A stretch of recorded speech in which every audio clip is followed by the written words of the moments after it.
My, what a time to be alive. We're back after one long week of eating turkey, snacking on a moose bouches, devouring a noshes, and watching a shit ton of movies and TVs. We have a lot to talk about what we're into, but before I'll do that, we're going to do a review on Andor, and before I do that, we're going to talk about the news. And before I do that, we're going to introduce the show. My name is Luis Gonzalez, and with me is... Miguel Sanchez. And Ed Bull. And this is Punch Drunk Nerd, a weekly podcast where a bunch of nerds just talk about shit. Nerd shit, to be in particular. Yeah. Not just... not just good old brown shit. No. So today we're going to have a quick section about the news of the week. And listen, I didn't write this first news of the week. Who wrote this? Certainly not I. Or maybe Miguel. it was me. No, Miguel's being quiet. It has to be you, Ed. Maybe it is me. And it happened so long ago in a galaxy far, far away. All right, well, so cool news, I guess. Steven Spielberg is not remaking, not sequeling, not prequeling, but just kind of making another Bullitt movie. I don't know if you guys are familiar with Bullitt, but it was a kind of action movie from the 70s with Steve McQueen. And it's got a very famous car chase sequence throughout the slopes of San Francisco. And I mean, it's like a good chunk of the movie is that chase. Anyway, it's a cool movie. It was like back when, that was a huge deal. Like, Steve McQueen did most of his own stunts. He used his own car to drive through San Francisco. And I didn't know he used that. his own car. I knew he did his stunts, but not his own car. Yeah, well, he did the same thing in The Great Escape. He used his own motorcycle. His own stuntman was Steve McQueen. And anyway, it's just like one of those movies during the era of cool. And Steven Spielberg is trying to bring it back to life and has cast none other than Bradley Cooper to star in said role. Ed, have you seen the movie? Do you think he's a good fit for that character? I kind of do, actually. I think he could do that very well. I know that Bradley Cooper and Steven Spielberg have been circling each other for a while now, so maybe this was their time. I'm sorry, I'm just like imagining them like in a ballroom, like locking eyes with each other. Like there's like hundreds of people in between them, but there's no one in between them. You know what I mean? It's like in that scene of Romeo and Juliet, Baz Luhrmann's Romeo and Juliet, where they're staring at each other across the danceway. Yes, you know what I'm talking about? There you go.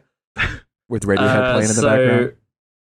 Yeah, anyway, I mean, it seems like a good pairing. Steven Spielberg is in this interesting part of his career where he is trying out new genres.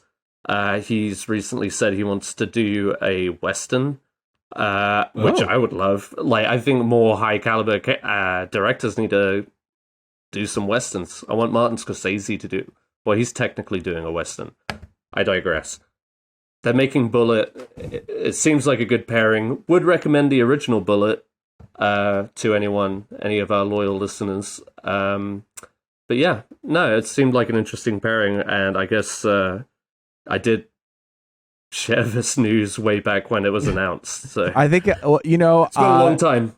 I feel like Steven Spielberg, to me, as of late, sometimes he has a little bit of hits and misses, which isn't bad. I mean, listen, everyone's allowed to have hits and misses. You know what I mean? No one's perfect. But he could do it. He could do it with his eyes closed at this rate. Yeah, and I think he did such a good job with the West Side Story, the way that it looked, and it felt of that age. And sometimes he does this like very like modern bluey like CGI look that I don't really like. Yeah, and it's like overly like a light bloomy. Like it kind of washes everything out. It's kind of like how all of Clint Eastwood's movies look at the same. Yeah. The last 20 years, it's like they have the same kind of filter on almost. Yes, yeah. Although it's not that, but I know exactly what you're talking about.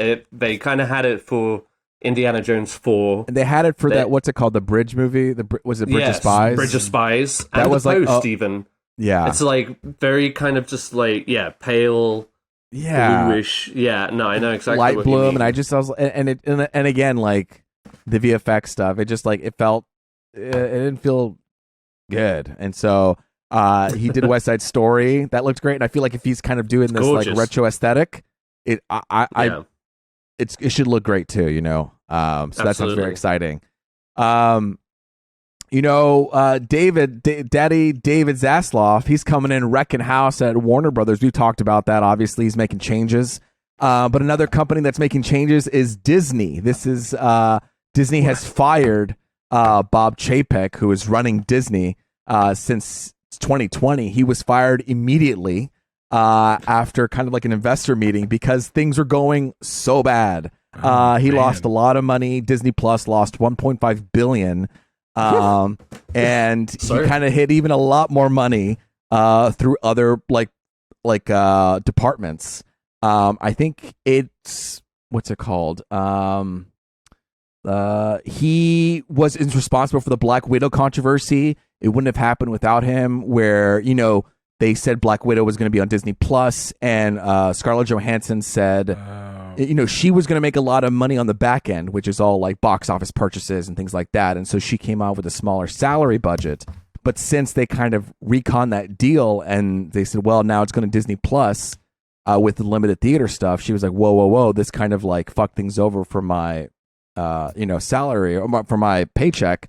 And he didn't care. You know what I mean? He kind of like is penny pinching, and he's like, gouging the prices at Disneyland, and he's done like a lot of like things that haven't really made them happy. It has dropped since January. Okay, hold on. Here it is.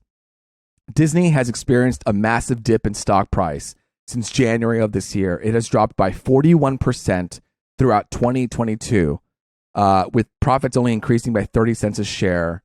On a revenue stream of $20.15 billion for all our stock listeners out there.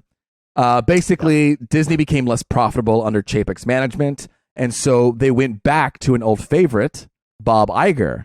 Bob Iger was running Disney, kind of brought it back to life with acquisitions like Lucasfilm, Pixar, Marvel, even creating Disney Plus and getting that set up for his successor.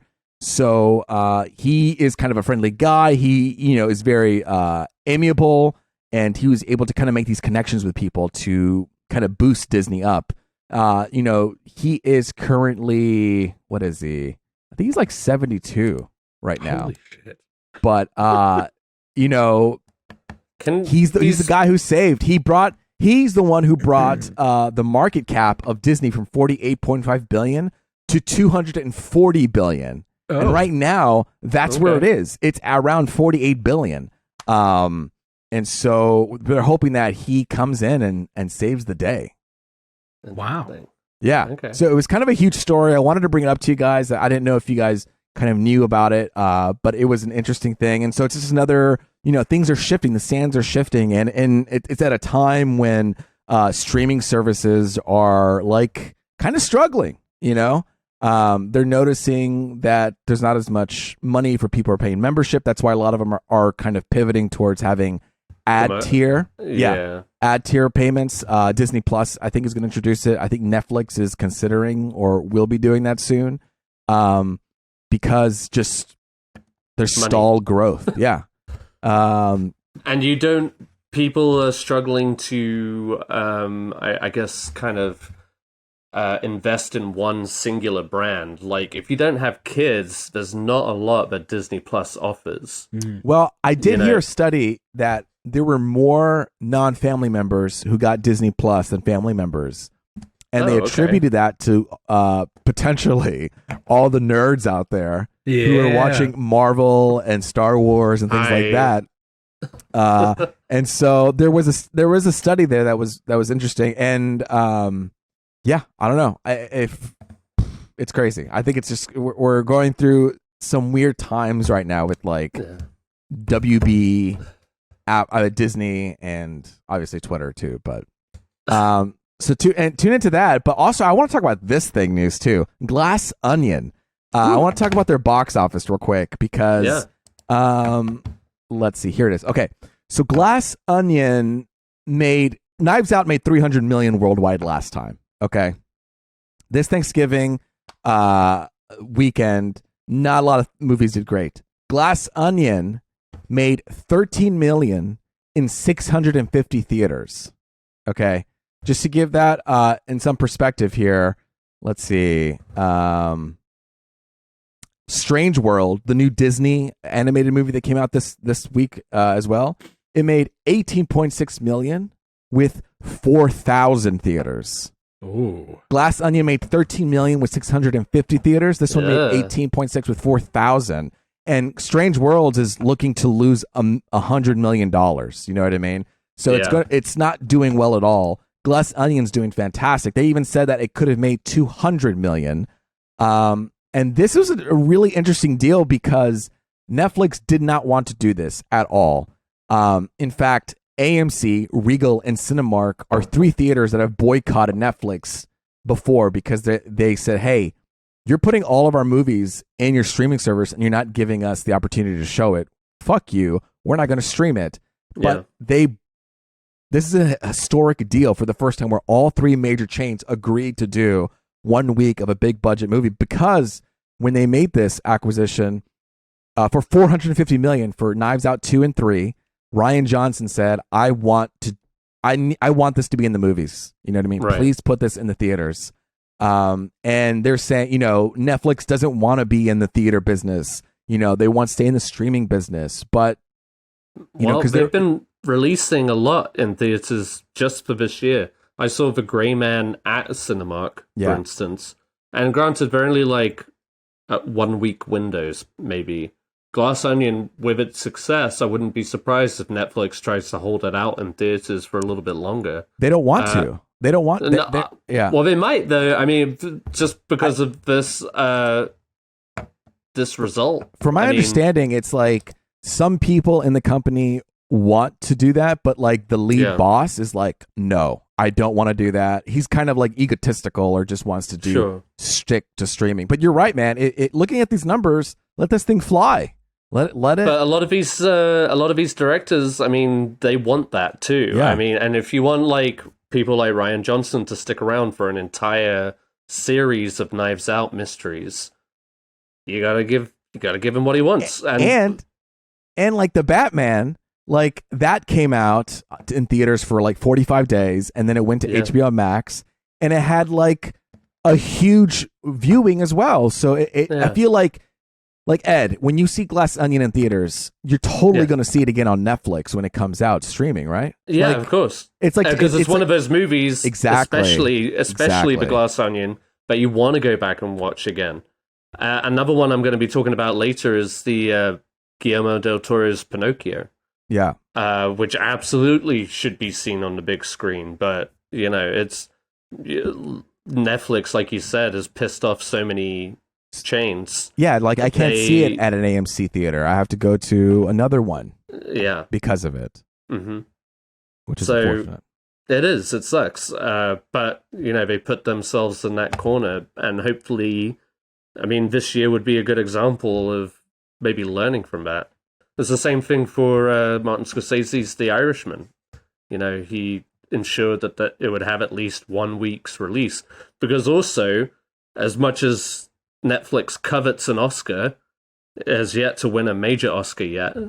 And their movies have to have a theatrical release in order to get nominated. Yep. So... I don't know, Netflix. Listen up, Netflix. All right, I know you're one of our 45 subscribers. Okay, why don't you listen to us, punk drunk nerd experts here? We'll pay us. We know what we're talking about. Okay, we've got our finger on the pulse. don't be releasing movies without talking to us. Don't be casting people without talking to us. If you have any recommendations about casting, you got to talk to us, right, Miguel? That's right. I want to go on a vibe.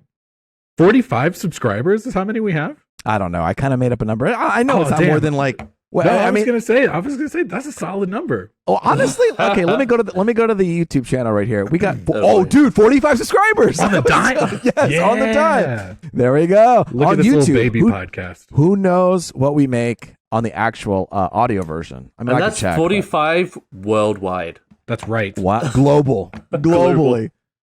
So yeah, Netflix. I wonder if Antonio Banderas listens to our podcast. I hope he does, because then maybe we could talk some sense into him too. Did you guys see this? Did you hear about this? Antonio Banderas is saying if he gets asked to come back to do Zorro, he would do it, but only if he could do it like the original movie he was in, where he gets to pass the torch to a younger Zorro. Like, yeah. And he says he wants to give it to fucking Tom Holland? That doesn't make sense. What? Why?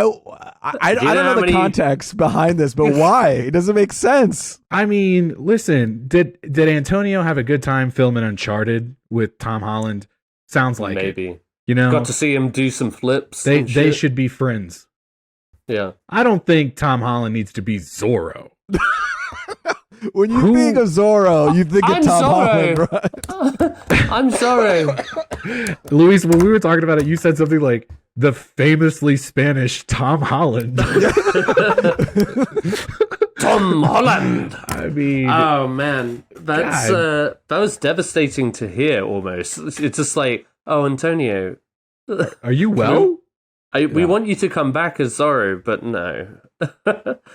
No. I'm not even mad about the idea of passing it on. You know what I mean? No, not at all. I think I may have mentioned it before, but I genuinely think Zorro is ripe for like a resurgent. Totally. And if we had, but I thought like either Pedro Pascal or Diego Luna could. Yeah. Which both of those names came up. Yeah. I imagine they want someone maybe a little bit younger, because I was thinking that too. But like a young Pedro Pascal for sure would have been fantastic. Yeah, I mean, I'm thinking of. I mean, fuck, Antonio couldn't have been that young when the first one came up. Let's see. Master Look Zorro. It up. Okay, that came out in '96. Came out in '99. Good guess. Oh, I should have asked you. Here's another question. It was wrong. Another question here. How long do you think that movie was? 89 minutes. An hour and 45. I don't know what 18. I'm thinking what 18. The movie was 2 hours and 17 minutes. Wow, that's a respectable. And it's a breeze. It's a breeze of a movie. It really is. Action. That holds up. Antonio Banderas was 36 during Mask of Zorro. Okay, so fuck off, Tom. Why don't you grow up? Pedro Pascal is 47. What? Little old. I see that. Diego Luna. Diego Luna might be a little closer. But I also don't know if do you think he could play Zorro? He might play Zorro like a little too seriously. I might want a little more fun. No, I think he could be fun. Have you seen E2 Mumbo Temp? He's 40. Yeah. He's 42. Okay, a little younger, a little closer. All right. How old is Oscar Isaac? Oh, way older. Not I don't way know. Older, I don't know. He's like Pedro Pascal. He's 43. Okay. He's got some time. Okay, so we gotta find. You know who it's going to be? He might as well just pass it down to Bad Bunny. You know what I mean? Let him. No. Get these Zoomers. My God. Yeah. These Zoomers. Yeah. Is that what they're called? Is that the opposite of boomers? The Zoomers? Yeah. Damn. Are you guys ever on the internet? Yeah. No. I'm. Dude, I'm already here for Gen Beta. You know what I'm saying? Fuck Gen Z. I'm straight to Gen Beta. Gen Beta? I'm pretty sure Gen Alpha is next, right? Fuck Gen Alpha. Skip that generation. You just I'm going to cut Beta. them too. Yeah. They're probably going to be nerds too. I'm ahead of the game, baby. I think your children are Gen Beta, right? No, I think Gen Alpha. Well, all right. Well, then your children's children. Let's see. Okay, well, hopefully it's not Tom Holland, because that'd be very sad. I also just want to hear from Tom Holland. I need to hear him say, oh, that's very nice, Antonio, yes. But I don't think so. I don't think anyone would have it. You know what I mean? Certainly not Zendaya. That's my Tom Holland impression. That's good. It wasn't, but it was... You get the drift. It was fun. I'll tell you that. It was fun. We could all picture him sounding like that. You sounded like South Park doing Tom Holland. You know what I mean? Like, ooh, all right. Like giving him just like an over... Anyway.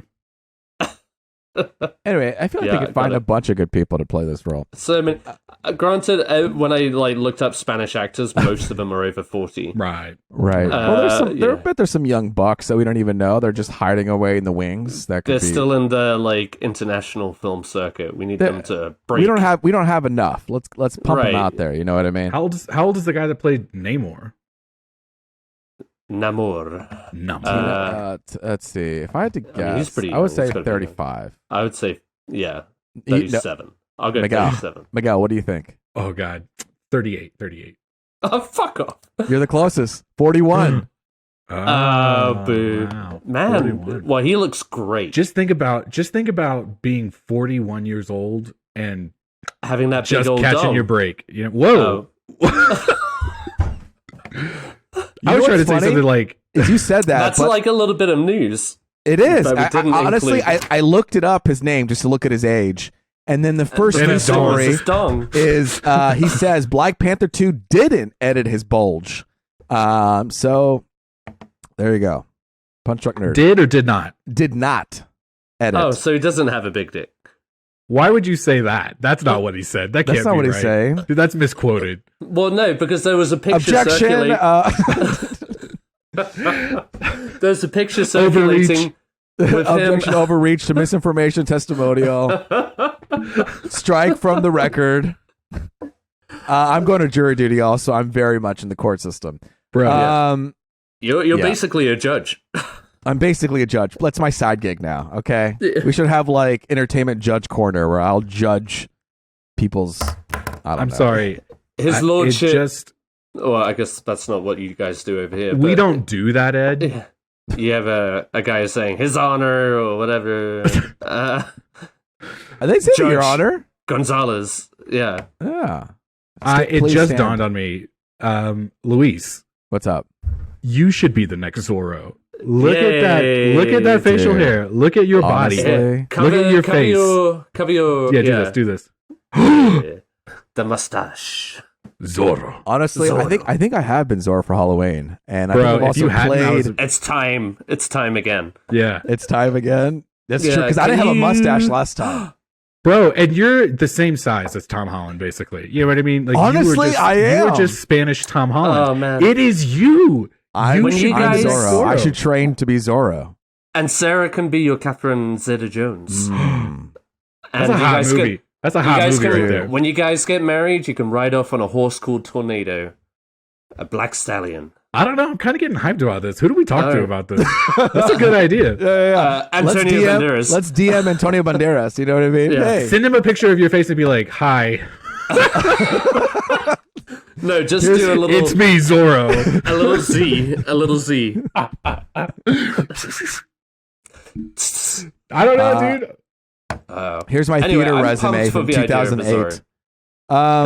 Yeah. Me too. Another thing I'm pumped about is this trailer, dude, called Cocaine Bear. Miguel, you got to take it away. You were the one who introduced us to Cocaine Bear. This was something that just instantly was liked by everyone. Yeah. I mean, I saw the trend on Twitter. All it said was Cocaine Bear. And I said, let me click on that. What's going on with this? Yeah. And then when I see they're making some movie where this bear ingests all this cocaine, and I'm talking before they even released the trailer, I was like, I will buy the ticket today. Yeah. And you guys know me, like I'm over here. You guys are talking about like going to the theaters, and I'm like, I'm definitely going to watch Glass Onion on Netflix for the first time. You know what I mean? For free. I don't go to the theater for anything, just anything. You know what I mean?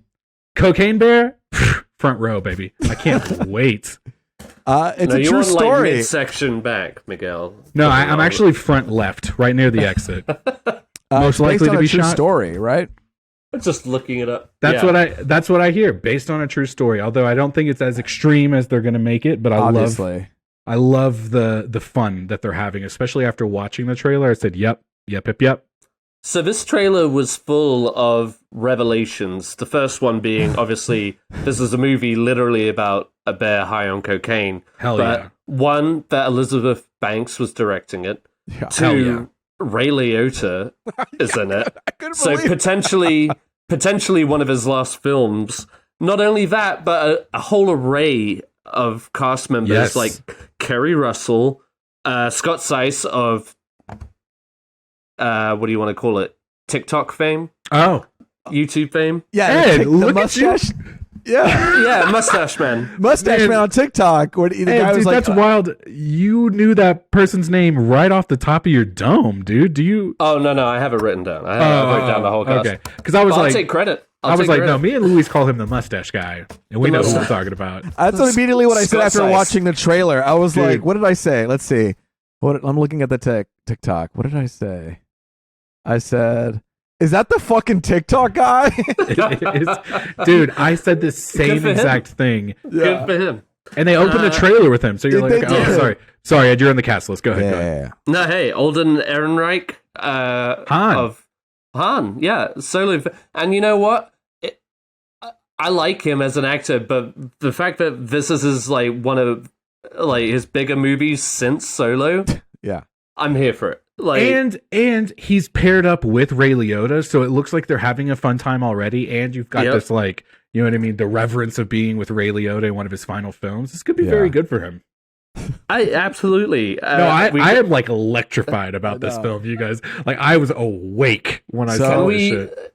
Can we get a hold of some cocaine and go see this movie? No, If you have a hookup to some cocaine, hit us up at Punch Punch Drunk Church.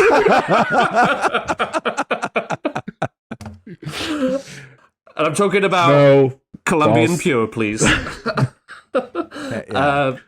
No, Dude, I was Elizabeth cracking Banks. up. Yeah, Elizabeth Banks had to have seen this script and been like, "I'm gonna take that." Yeah, 100%. like after Charlie's Angels. Yeah, I'm just gonna do something that's like, give me some snakes on a plane bullshit. She also did. That's funny you say that. One of the first tweets I read was just like, I've been waiting 18 years for something as magnificent as snakes on a plane. Yeah. And it's like, yes, dude, like Cocaine bear. We need this shit. We need that, just like butts in the seats, like Butts in the seats. popcorn. Like, Nonsense. think about the way that Top Gun Maverick brought people back to the theaters. Yeah. Cocaine Bear will, but just at the opposite end of that spectrum. You know what I mean? Yeah, you're gonna have some real trashy people in the audience. Just imagine like the audio releases of Elizabeth Banks yelling at someone to put their mask back on the set. Be like, you fucking wear your mask. I directed Pitch Perfect 3. No, I'm Scott looking Seiss. It's always fucking Scott Seiss. Yeah. Put your phone down. I'm making a dude. TikTok. I'm hyped for this It's good. movie. Yeah, it's inspired by the true story of a drug runner's 1985 plane crash, missing cocaine, and the black bear that ate it. The movie finds an oddball group of cops, criminals, tourists, and teens converging in a Georgia forest where a 500-pound apex predator has ingested a staggering amount of cocaine and gone on a coke-fueled rampage for more blow and blood. Love it. I love it. And also, look, this movie is coming out, February 24th? Right before the Oscars. Yes. Right before the Oscars. Now, they say January, that time is like usually dumping ground for bad movies. But I will say to you that a couple good movies have come out during this time frame. I would say the Lego movie, Deadpool, the other Lego movie, the other Lego Batman movie, Silence of the Lambs. Yeah. Silence of the Lambs was like a notoriously early in the year movie. Well, there you go. If I'm not mistaken. See, because people wrote it off, you know what I mean? I'm looking it up now to check. Yeah, February 14th, 1991. Valentine's Day. Honey, there's a new movie out called Silence of the Lambs. Oh. Anyway. So that's exciting. Cocaine Bear, check it out. Ed, you're feeling a little elemental? Elementally, my dear Louise. That was bad. But yeah, I guess, again, a couple of weeks ago, I must have added this to our notes. But they did drop the teaser trailer. We talked about this because D23, I think they released the concept info on this. So they released the teaser trailer. It's about what you would expect from the title. We see a lot of different elements living within a city. It's like Zootopia with elements. Yeah, basically. Yeah. And yeah, we get just like a little inkling of what it's going to be about. In which case, it's like water and fire hooking up. Ooh. Warm Water. Is it gonna sizzle or is it gonna just flicker out? I don't know. But yeah. So, but anyway, thoughts. I'm Did you kind guys of watch like. this, Steven? I did watch it. I'm kind of like. I don't know. Yeah, me too. Are we? I was just like, are we what's the end personifying? goal? Are we Yeah, was this- personifying another thing that's like abstract and like we did that with like Inside Out? We did that with we did that with Soul. We did that, like I get it. We've done it. Like I don't know. Do we I'm really sure, have to break apart every single fucking thing on this earth? like what are we gonna do? Atoms, like the Atoms. molecules. You know what I mean? Like the love relationship of atoms and molecules and the nano, stuff. Like- I get. I mean, it's I The don't know. love that happens when somebody sits on a couch, just like that static. yeah. I don't know. But you know what I mean? It's just like we're going to weird. I don't know. It's like maybe they're smoking something over at Pixar and they're just having. Well, I mean, just think like, you know what I mean? When you bang out so many just Yeah, you have to top yeah. notch. It just feels a little repetitive on the barrel. ideas a little bit sometimes, Yeah. Like maybe it'll be really good. Maybe it's like written really well, performed really well, and that'll wash away the repetitiveness. But I was just like, and then I'm gonna have some more feelings on this next trailer too, Ooh. on the Super Mario Luis. Brothers Yeah. trailer. Yeah, we might as well jump to it because I've got nothing else to say. It's funny. about it. So I looked at the trailer online. The comments are just off. Like you can't even leave comments on. Yes. Yes. So it's funny. I went to I didn't tell you this, but I went to a movie theater where they showed the first Super Mario Brother movie trailer. And you hear Chris Pratt's Mario, and then somebody in the audience is like, "What? That's not Mario's voice." Like offended about Good that. for them. No, and my like, I guess frustration isn't with his voice in this time. I think it's just like, and we're gonna talk about it with Andor too. It's just this like cameo fatigue situation, and like it doesn't exist in Andor. But what I'm saying is here, I was like, what cameos? Yeah. In fucking I mean, Andor are you they're talking very about? thin and very like justified. Yeah, But I'm saying sure. here, it's like, we get it. You're gonna show me the Smash Brothers. You're gonna show me the Mario Kart. You're gonna show me all the what? Like it was just like, I don't know. Maybe it's where I am as a person right now, digesting all this nerd stuff all the time. But for some reason, at this point, This one really gets your goat. it kind of hit me. And also, maybe it does also because I'm frustrated already with Chris Pratt that I'm coming at it from a sour point. So I'm like looking to hate it. Yeah. I mean, look, some of the animation looks really great. I'm excited for Jack Black. I think, what's it called? Luigi was funny. Charlie Day. Charlie Day's Luigi was funny. It's just, I don't know. What do you guys think about this trailer? I'm a little bit wishy-washy. Well, to your point, I do think that the animation looks pretty fucking great. It looks beautiful. It's spot on. Like, especially in this trailer where we got to see all of these sequences that they're ultimately going to be going through, like the Mario Kart, the fight with Donkey Kong and stuff like that. Visually, I think it's nailed it.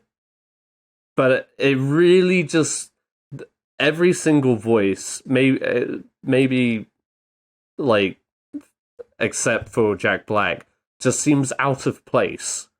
Yeah. I mean, even the face animations to me feels a little bit like the eyes are like a little too small. Like it just feels like something like it's like I don't know. That's my gripe. I feel like some of the it seems a little bit out of place. not quite. I I don't know. And maybe in context it'll feel better. I'm still banking, and I'm. This is more of a hope than anything. I'm hoping that Chris Pratt's Mario just evolves into the Mario we all know and love at the end. that's his arc. He comes in as a That's his normal arc. dude, and then he's Right. straight up Yahoo! Because you hear that throughout the Wrestle! trailer.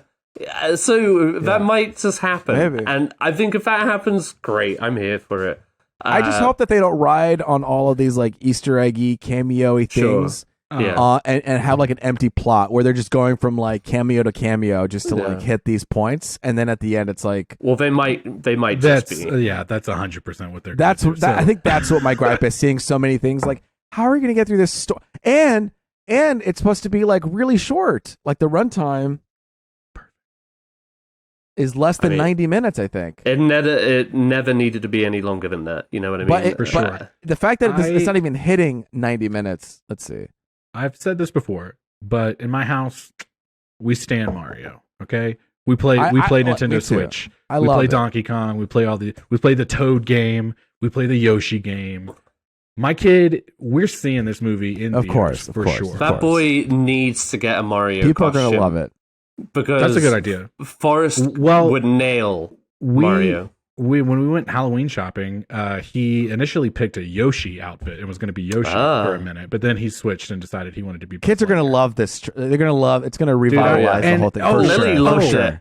Man, Lily has had no pre-exposure of Mario in my house. I'm not a gamer like Miguel is, and but she was completely wrapped up in this trailer. She thought it was funny.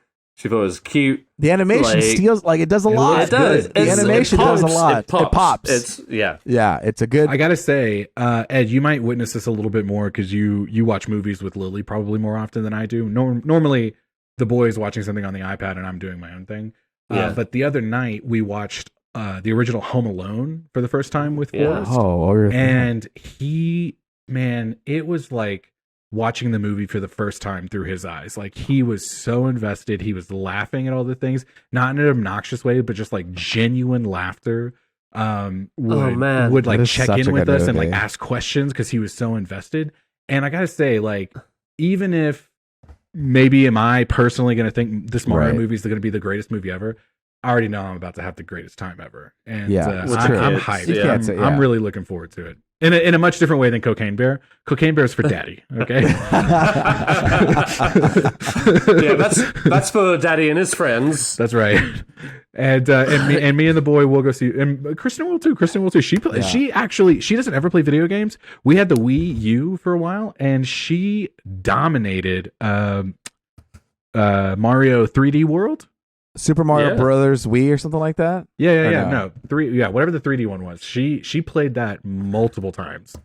So we're a Mario family. We're gonna see it. Absolutely, yeah. No, for sure. I'll watch it too. I think it's just we waited so long. It's gonna be great. I'm just being a little. Well, we don't have to go that far. It probably won't be that great. Yeah. But I think at this point we may just have to see it just so we can talk about it. Yes. So they're bringing back obviously Mario. I mean, he's been brought, but they're bringing him back into theaters. They're also bringing back that 70s show, which is now that 90s show. By bringing back, we're just basically bringing back the set and the grandma and the grandpa, right? That's the parents. Because everybody else is moved on or a little controversial right now. Oh, right. Yeah, I mean, let's just quick thoughts, right? I'm not a 70s show fan, and I can already tell you I'm not a 90s show fan. Man, I'll agree with that. I wasn't one of the people that jumped on the 70s show train, but I can respect it, and I have seen episodes, and I go, yeah, it is of its thing, and it works. Man, the 90s show just does not look good. It also did not feel like the 90s, did it? At all, dude. It was like, what? I'm waiting for that 90s vibe. Bro, and I mean, obviously, of course, if you're going to cast someone that age right now, you're going to get Gen Z actors, younger actors, and I get that. But it's man, no offense, but it's just bro, you don't know the 90s? I know this.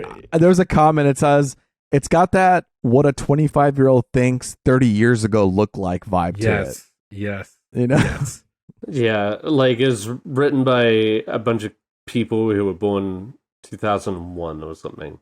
You know what I mean? And we sound old. We sound old as fuck saying some shit like that. I know, and I get it. You know what I mean? And I hear it. Yeah. But I'm just saying, man, I was I agree with everyone's comments on this. It just does not feel like the 90s at all. A lot of people were like, I wonder how they're going to handle the curse words we used to say in the 90s. Everything was, you know what I mean? Crap. Not PC. You know what I mean? They won't say it. They probably just won't do it. No, but that's what I'm saying. You know what I mean? It's just it's just not going to feel like the kids of that age because you just can't do that. You know what I mean? Yeah. Well, since I don't need to rant about how much I do not care about. I mean, like Ashton Kutcher and Topher Grace are two actors who I have taking never it all the way cared for. back. Okay, Yeah, I'm just like, so I have no, and the dad, whatever the name is, the guy, all I can think of him, huh? Red, that's his name. Yeah, the bald guy and Kitty, the wife. Yeah, Red and Kitty. Yeah, yes. Shoot me. Anyway, well, Red was in a little movie called Dead Poet Society, and he led his son in that movie to kill himself. That's right. That's right. You know, it's funny you say that because a lot of comments were talking about how he's the bad guy in RoboCop, but classic Ed. That's true. Ed is like, no, that sad, traumatic movie. Dead Poet Society, where children commit suicide. Just a little suicide. That's more Tom Holland, by the way. I think that was that was good. That was a pretty spot on Tom Holland. I didn't hear it until I heard it. You know no, pat yourself on the back. And no, I won't say it. All right. So yeah, that 90s-70s show. What did I say? A 90s 70s show, yes. Oh man, speaking of the 90s, you guys. Speaking of the 90s, God, it was such and a again, sad... we were off last week, so we're catching up on some. We're catching up on some stuff. But I had to talk about this because Jason David Frank, the guy who played, who's in the Power Rangers, basically the Power Ranger. Whoa. He played absolutely, Ed. I will fight you. Don't even get into here. Okay. He was the Green Ranger. He was the White Ranger. He was the Red Ranger. At the end of his career, he was also a Black Ranger.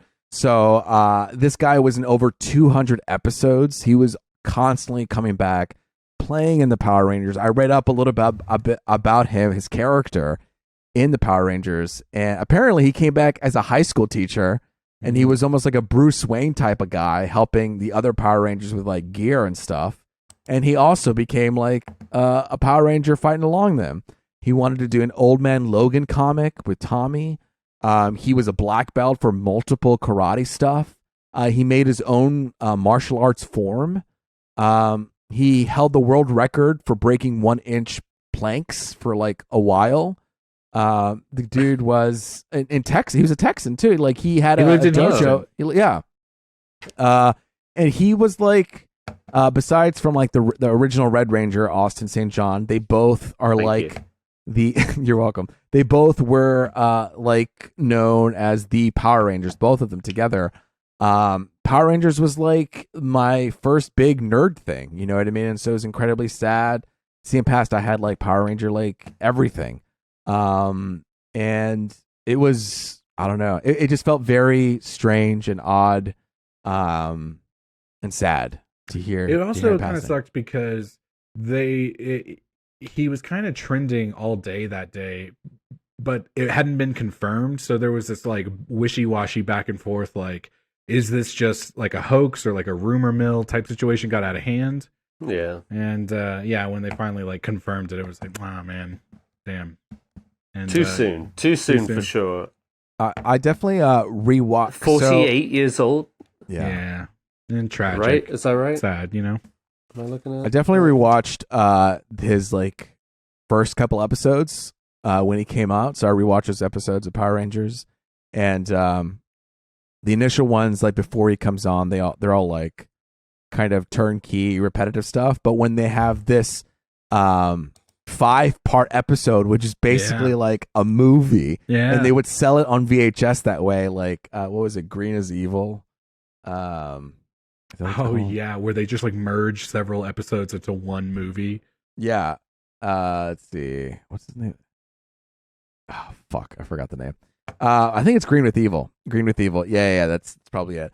But yeah, it was a 5-part. It was literally an hour-and-a-half movie, and it was like filmed all differently than what was filmed before, and you could see the difference. And man, if I could remake a movie, it'd be the Power for sure. I think they still need to do it right. Do it justice. A while back, I was saying that they should reboot and make a more serious Power Ranger movie, and then they did, and it wasn't good. Right. It was well because it shouldn't be. It can't be. Yeah. That's not the vibe. Yeah. I mean, there is something a little fantastical and kid friendly about Power Rangers. You know, you can't turn that into like a dark, gritty thing. You know what I mean? I actually wasn't even allowed to watch the Power Rangers as a kid. Are you serious? And that's some 90s show shit that they should be doing. You know what I mean? Like, Yeah. that, like prevalent, ultra religious censorship. You know what I mean? Yeah, no Harry Potter, no Power Rangers. No Harry Potter, no Power Rangers. You know, you Yeah. couldn't be doing that shit. That's crazy. I could yeah. No Simpsons. Sometimes the people didn't allow your Simpsons. kids to watch Simpsons too. Yeah, watch my Simpsons mum either. thought it was a dirty American show. Like on the same level as South Park, she considered the old Simpsons. But Power Rangers I was allowed to watch, and like my sister had the pink Power Ranger costume. I had a white Power Ranger costume. You guys remember that Yeah, you sword did. with the lion's head? Yes, Yeah. yes, I remember. I had Absolutely. that too. I had that too. Yeah, so I mean, man, no. It was should like a fudge it out. massive throwback, but also just very sad to hear. Yeah. So here's to R.I.P. you, Jason David Frank, Cheers. from us to you. JDF. It'd be A missed. little late, but there you JDF, yeah. All right. Now we're done with the news. We're going to move forward and talk about Andor, the season, just What? kind of review over the whole season 1. And yeah, so spoilers alert for sure. Oh, for sure. For sure. Just to get into it, I mean, who wants to go for? I have a lot to talk about with Andor. Go on, then. You lead the fray, Okay, I'll lead the fray. Okay. please. Okay, Andor. First off, for me, I felt like this whole thing was a breath of fresh air. Immediately jumping into the show, I felt like, my God, goddamn, this is good. I mean, from the cinematography to the blocking to the performances, it wasn't like holding my hand. It was just like, let me be an adult, and you're an adult. We're all adults. Let's just do the show, you know? Especially after I felt so strongly after this, especially after Obi-Wan and Boba Fett, which were like not slam dunks. I think Obi-Wan had small moments with Vader, and the best parts about Boba Fett was the Mandalorian. There were caricatures. It had awkward dialogue, weird cameos that just used quirks to get by. And here they weren't quirks to get by here. It was like using actual, you know, character development and storylines. And I think it was almost hurting the brand a little bit with these shows. And it got me concerned, like, wow, if you can't pull off Obi-Wan and Vader, what's going to happen? And Andor came back swinging hard. And I felt it was such a treat too, because this was at a time when I had Andor, I had House of the Dragon, I had Rings of Power, and just to have all of those three shows in the week felt so good. And you know, people are comparing it to HBO, and that's kind of a shorthand form to give an idea of the style and the format of the show. And you know, talk about tone. You know, it's slow and methodical. I think some people did complain about that. I think some people weren't used to the slow and more used to the fast-paced thing. And, you know, that's understandable, but I think that's something that I like. I like this take, and I think if you enjoy that fast-paced, bombastic, pulpy stuff, then maybe you won't like this show. Maybe, you know, you don't want to sit through all this thing, but I think that leaves a lot of room for us to investigate small details, small character development, small nuances, you know, to really eat up the scene instead of just kind of like riding through a roller coaster of all of these motions, and to really sit through the stuff, because Star Wars deals with all these fantastical characters, you know, big, huge concepts, and to deal with these huge concepts, you deal with huge characters, Jedis, and, you know, Marauders, and what's it called? Bounty hunters, like all these people doing crazy big things. But this is obviously the opposite of dealing with smaller people with smaller stories. Here you need to simmer with these people to get more from the experience, and also the cinematography, I mean, was awesome. It left the volume, and it used real world stuff. It wasn't doing like these mid shots, and by mid I don't mean like bad. I mean like mid, like middle, like just chest up, where you're kind of like talking heads going back and forth, watching the characters. Yes, there was like this one. They had this one beautiful shot in the last finale where it was just a shot of the droid's eyeball. Do you remember that? It was like a profile. I know exactly. It was the a ground, profile. right? Yeah, it was a profile shot of his eye, and it had this like wonderful reflection that happened that bounced off of it. And it's just like those tiny details. If you're able to do that, everything else is reverberating that in that same way too. Yeah, absolutely. It's interesting that you mentioned. Sorry, just to keep chime going. in Yeah. But it bounces so well. Where not only is it like action all the time, like some of the other Star Wars shows rely on, but like those mid shots, whenever they do focus on characters or do close-ups, and I'm talking specifically of like Andy Serkis and the Prison Breakout. Yeah, that makes it all the more impactful and so much more powerful. It's they really they really just demonstrate a person's power and will in a frame. Absolutely. And just how they are like in the context of the story in that moment.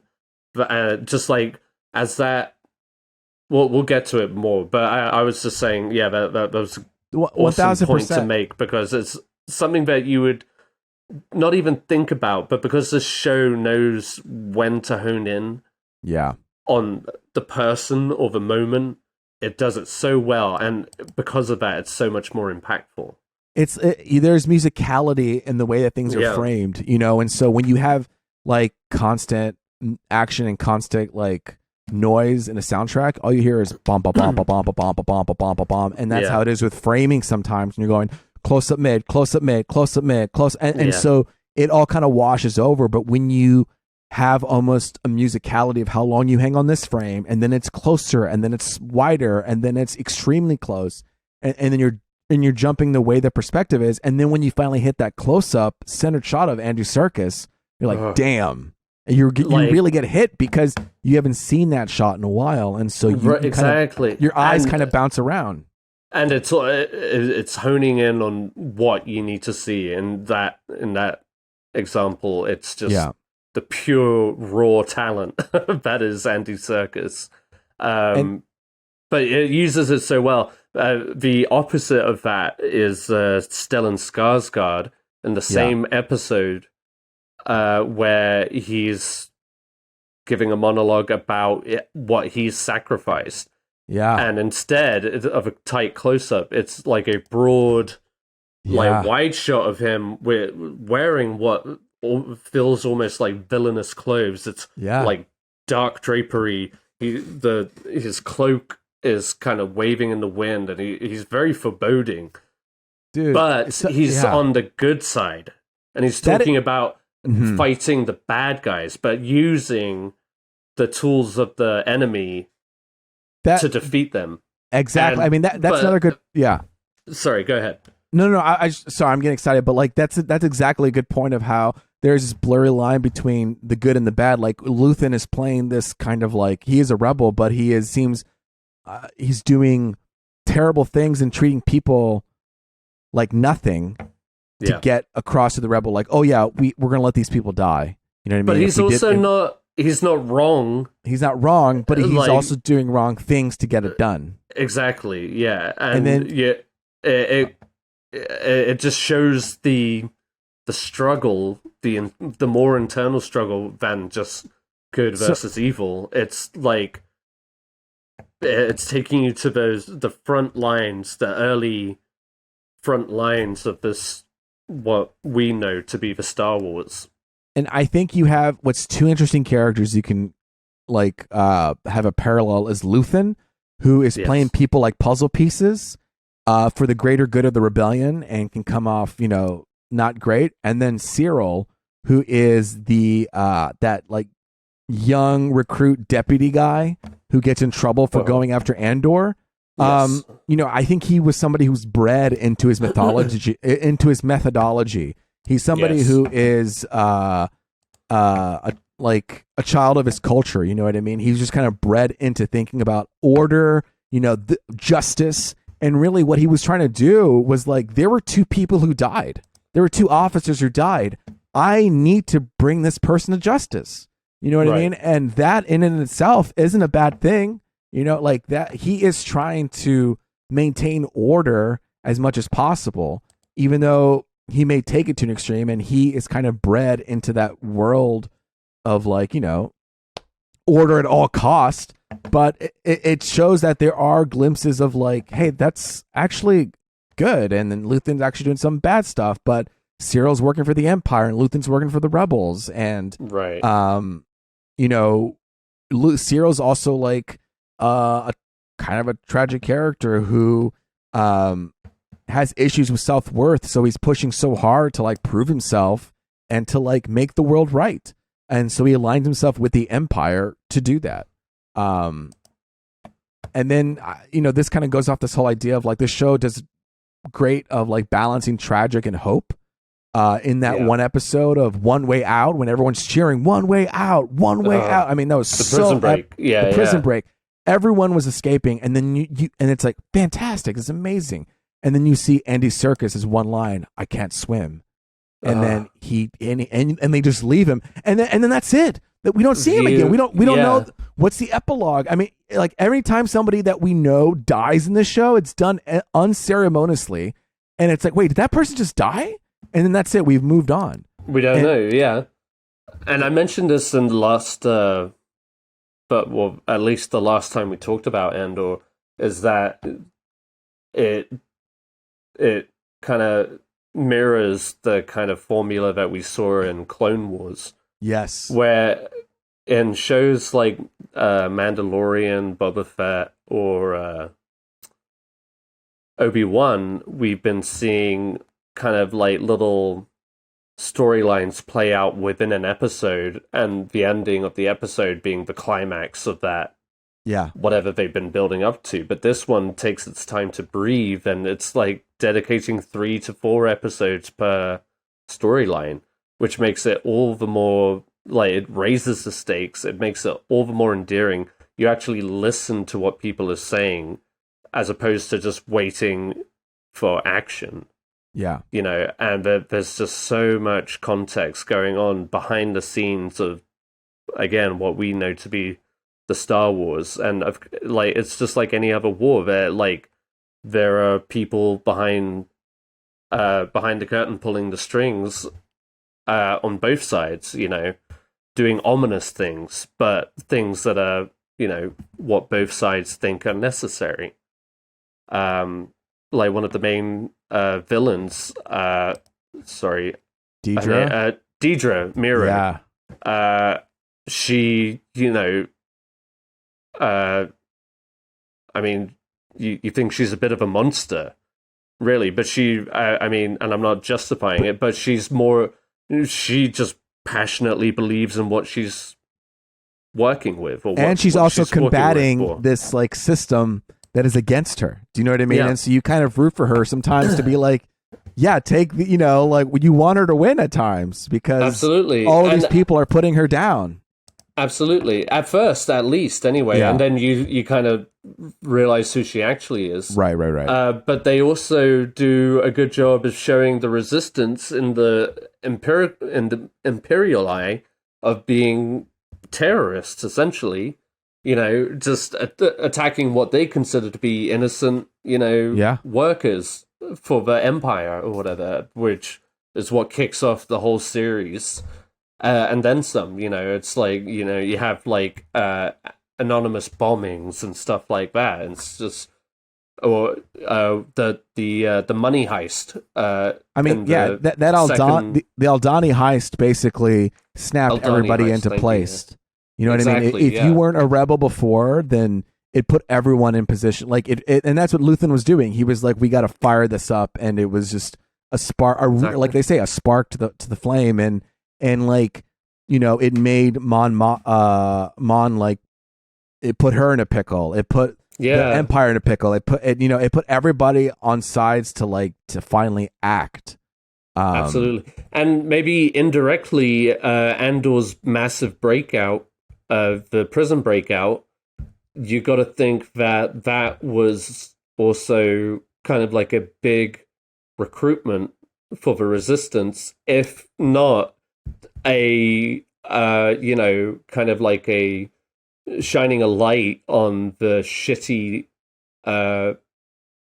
goings on behind the Empire. If it wasn't for Aldani, we wouldn't have got all this kind of we wouldn't have shown the light of the Empire's cruelty and what it would do to imprison people. And he was able to feel that up close at firsthand and witness it with other people, you know? And with other people, like the massive population of that prison, knowing that they were never going to get out. So building whatever it was. And the thing that this show does so fucking well is that it beautifully and eloquently lays that out in its dialogue. Every step of the way. Like, it's not just like simple good and evil. It's more of just like in the prison break, Cassian says it first, and then Andy Serkis's character repeats it later on. It's like, I would rather die fighting them than die giving them what they want. Yeah, that's like the mantra.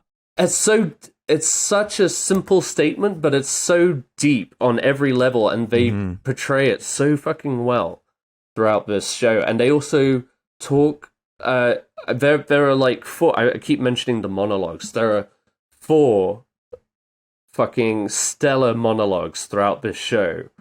2 happen in the same fucking episode, which is just outrageous. The other 2 happen in another which ones? Which ones are the 4? Okay, so the first 2 is the prison breakout. Firstly, from Andy Serkis, when he's addressing the entire population of the prison. Which again, and even then, he didn't want to do the monologue right, and Andor and Cassian was like, "Come on, man, it builds up." He's not like jumping right at the monologue. You got to rise up. You see his struggle. You see him not doing it right, and then Cassian, he supports Cat. Like, it's just back and forth. They're bouncing off, and he's like getting more and more, passionate and powerful in the same moment. Like he knows he's getting control of his emotions. And then they immediately follow that up with Stellan Skarsgård monologue about his sacrifice to the Resistance, and that how he'll never get to really see a dawn of when the Empire is over, but he's willing to sacrifice everything to get there and do whatever it takes to get there. And then the second bout is in the finale, where Cassian is finally listening to the Resistance, the character to Marva when she's no.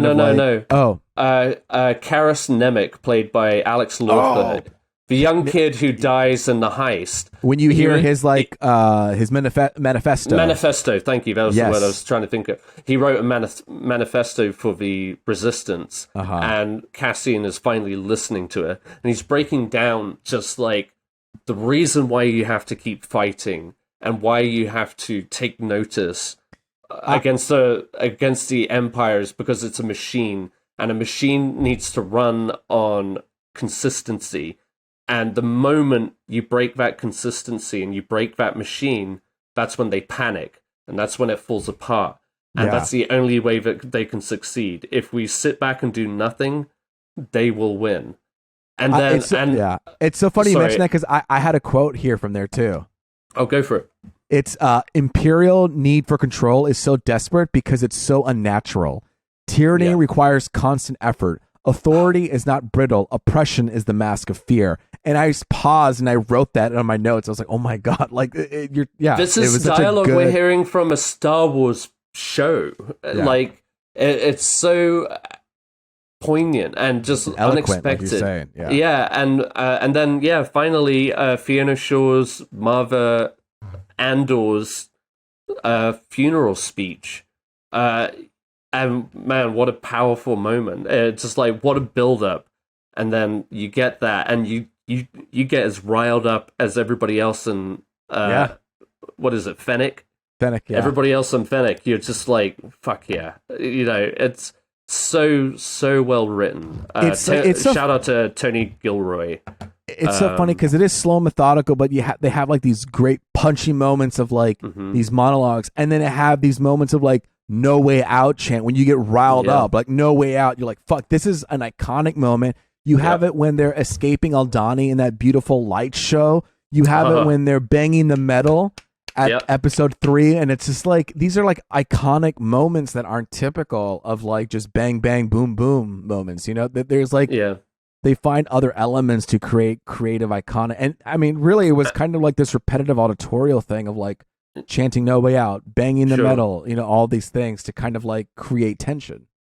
But also to create a sense of community. It's not just like it's not our heroes. Right. It's not our heroes up against it. It's actually the entire galaxy who are under the same boot of the Empire. Then all of them, we just happen to have seen the hero stories. But for once, we just get a sense of like this is why the Empire is so terrible. And this is why people rebelled. It wasn't just like, oh, well, those guys are clearly evil. Let's take up arms and fight. Yeah. No, it was just like people who were told one thing. In this instance, this takes place shortly after Order 66 and the Jedi are overthrown.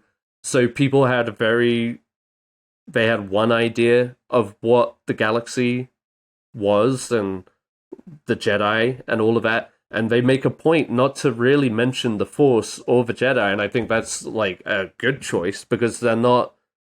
It's just like, well, if the Jedi were bad, according to the Emperor, right, and then the Force was maybe a fluke, and just just some crazy mythology, and people just go about their day and just trust in the system.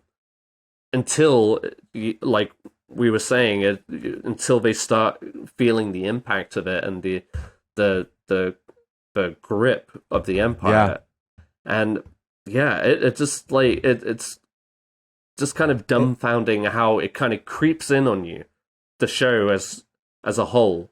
It just kind of creeps up on you, and it just like all of a sudden you're so engaged with it. And you almost have to remind yourself, like, this is a fucking Star Wars show. It's just great. It's interesting. You're mentioning the 3-part, like there are 3-part arcs kind of thing, mimicking what they did in Clone Wars. And it was interesting too because Andor starts off as not selfish, but he's looking for his sister, and he wants to escape Ferrix and do his own thing. And he's kind of like a loner in that sense, or just, on his own agenda, complacent to what the Empire's doing. Just like, you do your thing, I do mine. And then at the end of it, he is somebody who is actively going against the Empire. Yeah. And someone brought this comment up, and I thought it was really cool. Let's see. In episode 1, he was asking everyone to lie so that he could escape. Right. But then by the finale, he came back, rebelling, helping them escape the planet. You know what I mean? Mm-hmm. And so it's truly like that hero's journey of like, I have come back as a different person, and now I'm not asking you to lie for me so I can escape. I'm coming here to rebel with you and saving you from this planet. And I thought like it's really cool. Yeah. I also want to point out like this show goes dark. It deals with genocide, suicide, euthanasia, torture, indentured servitude. It has the first cuss words in any Star Wars show. They say shit a couple of times. I don't know if you picked up on that. I didn't know that. Yeah, I didn't pick that up. In one of the earlier episodes, I was just like, oh, they just said a cuss word. I know. When they were about to have sex, I was like, oh, they had sex. They had sex. No graphics. I was reading today. I was reading today that one of the characters was going to say "fuck the Empire" at one point, and that was like everyone on set was like jazzed for it. They were like, "Yeah, we're going to say this shit." But it was, and then Disney was like, Andy Serkis. "No, you can't say this shit." No, it was the old lady. Marva. Yeah, Fiona Shaw. Yeah. And I was just thinking, God, that would be wild. Say it at the end. Disney... Say it at the end of the season 2. Hopefully, maybe they save it mid credits. Dude, I'm about it. But I was just like, imagine like the first like mature show. This is it. You know what I mean? Yeah. And they're like, "Yo, we're gonna do it." It's like the moment when, not as much, but when Steve Rogers at Endgame Hell yeah. When he's like, fuck, he's like, let's get this piece of shit or something about. He's like, I think he says, let's go get that son of a bitch. Yeah. There you go. Yeah. Let's go get that son of a bitch. Because, obviously he didn't want to curse and he's like, language. But he says it, and he says it later on when he's yeah. fighting himself. He's just like, oh, shit. Or something like that. But it's like, and so same thing. Earned. Like, let's say, like, fuck the Empire. It's earned. Let's have it at the end of season 2 or something. Boy. Miguel. Hey, guys. Moment of truth, man. Let's hear what you thought of Andor. So listen, I was definitely into it. Just got a little busy. I did. If I had to ask you guys, how many episodes do you think I watched? 3. 1. Okay. So I was just starting episode 5. Okay. Oh.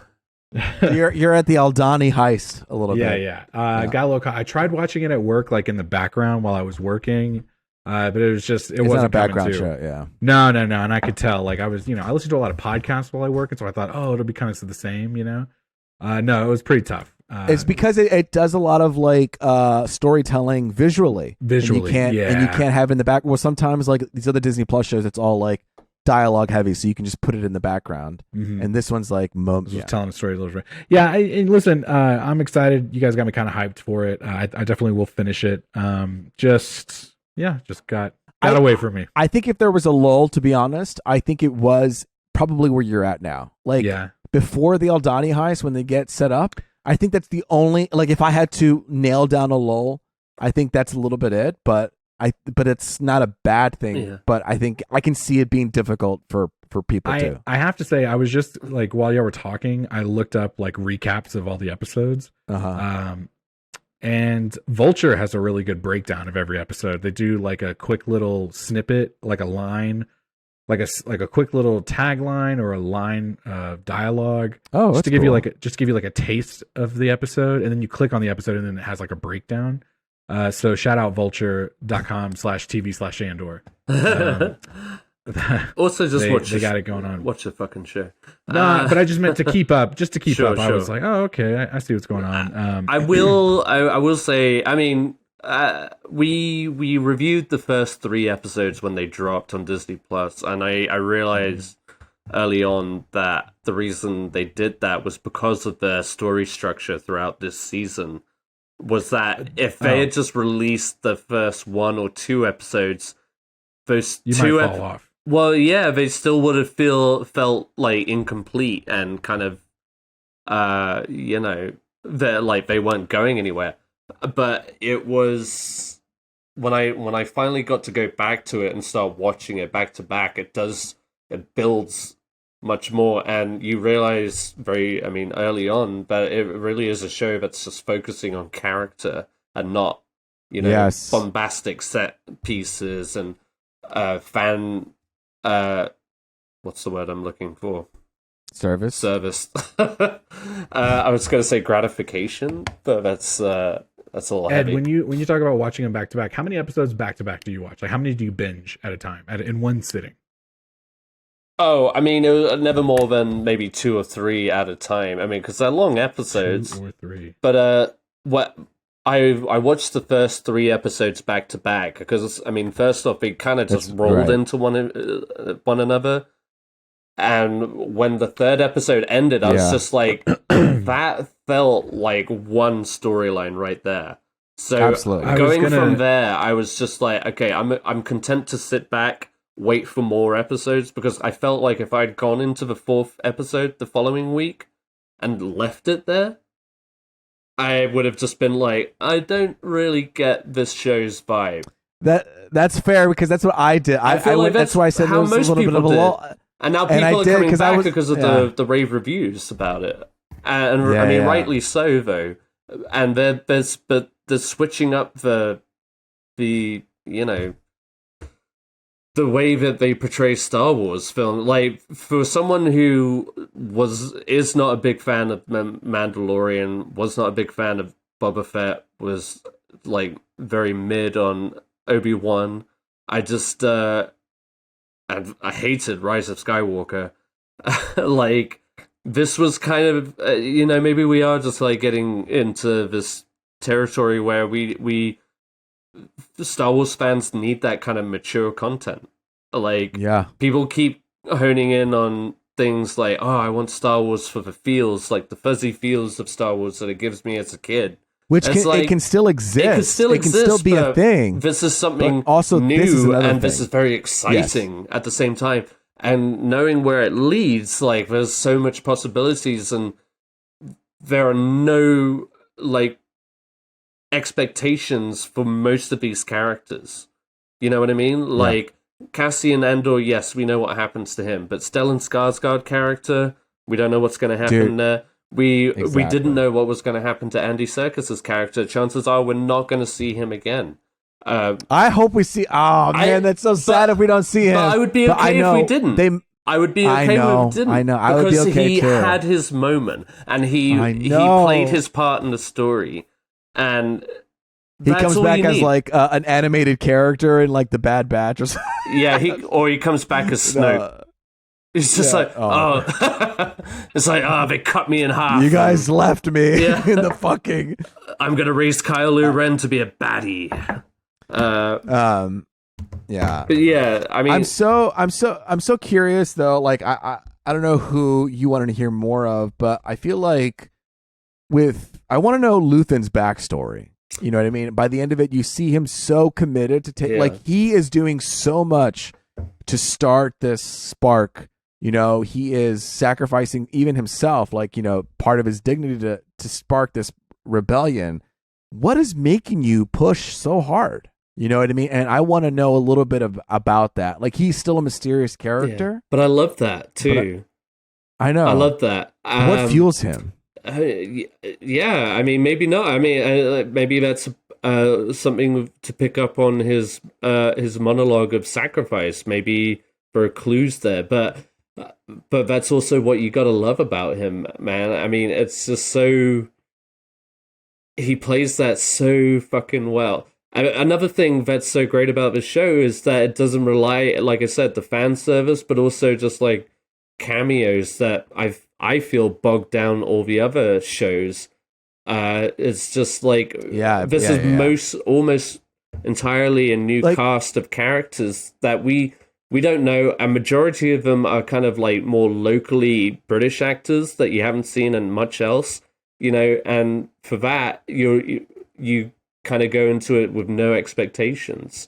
And like, Ed, you loved Cad Bane, and I loved Cad Bane, and then he showed up in Boba Fett, and then it was just like, you're bogged down. It was just like, well, what was the point of this? What was the point? And you kind of ruined that for me. You know, kind of ruined it. And he was like the one reason I even tried to pick up Boba Fett, because fuck Boba Fett as a character. But here we are, like, and then like everybody's wondering, like, oh, well, they just ruined Boba Fett. They never had to go there in the first place. You know what I mean? But yeah, it's just like they didn't rely on that, and because of that, they were able to just kind of lean into what they were trying to tell, and you just get pulled into this like actual political drama. You care about Mon Mothma's financial situation and shit like that, because and the well-being of her child. Exactly. And the whole thing being that like the Emperor is a presence, but you never have to see him. It's just like his grip on the galaxy is getting tighter and tighter. Her driver, a spy. It's always, you know, it's always in the background, but it's ever present. Throughout wherever anybody is, it's just like you feel his presence more than anything, and he maybe he's like the true villain to Andor, but we'll never see him. But that makes it all the more compelling, and it just kind of like really raises the stakes on those, and you get to really see how evil the Empire is. So I keep monologuing, but Miguel, no, do you have any more to add on what you have seen? Look good, because I'm just gonna keep repeating. Y'all know me. I'm of all three of us, I'm obviously like the least Star Warsy guy, so I'm kind of just like along for the ride vibes. You know what I mean? Yeah. You better finish this series. Well, I finished Lord of the Rings, so Did you finish Rings of Power? No, I feel like I did. the jury's still out on that one. Hey, don't be talking about juries anymore, all right? Oh yeah, I can't say that. I'll get in trouble. Hearsay, Your Honor. Objection. Hearsay, objection. Objection. Where's the evidence? Where's the proof that this man has watched episode 6 and 7 and Rings of Power? Yeah, so no, Miguel's gonna finish watching Andor. This is great. Someone also, and this is a cool thing too, is I feel like anytime with this kind of like 3-episode arc, I feel like Cassian kind of went on these mini adventures with so many different people that he got to like pick up a little bit of new like character information. Yeah. Almost like a snowball rolling down a hill. He was like a snowball rolling down this rebel mountain, picking up more and more momentum as he had these experiences with these different people, from like the guy who was making the manifesto to Andy Serkis to Luthen to, you know what I mean? Yeah. It helped kind of snowball his character. And never trusting any one of them at the same time. Yeah. Like, always Cassian. Remember he shot that dude? Yeah. I don't want to spoil it because Miguel hasn't seen it now, but do you know? Here we He are. shot that dude. He shot that I will shot say that- this. I you're was like, surprised damn, in the he 4 shot that episodes I watched dude. how many Game of Thrones actors showed up in the show. You know what I mean? Yeah. It's very British.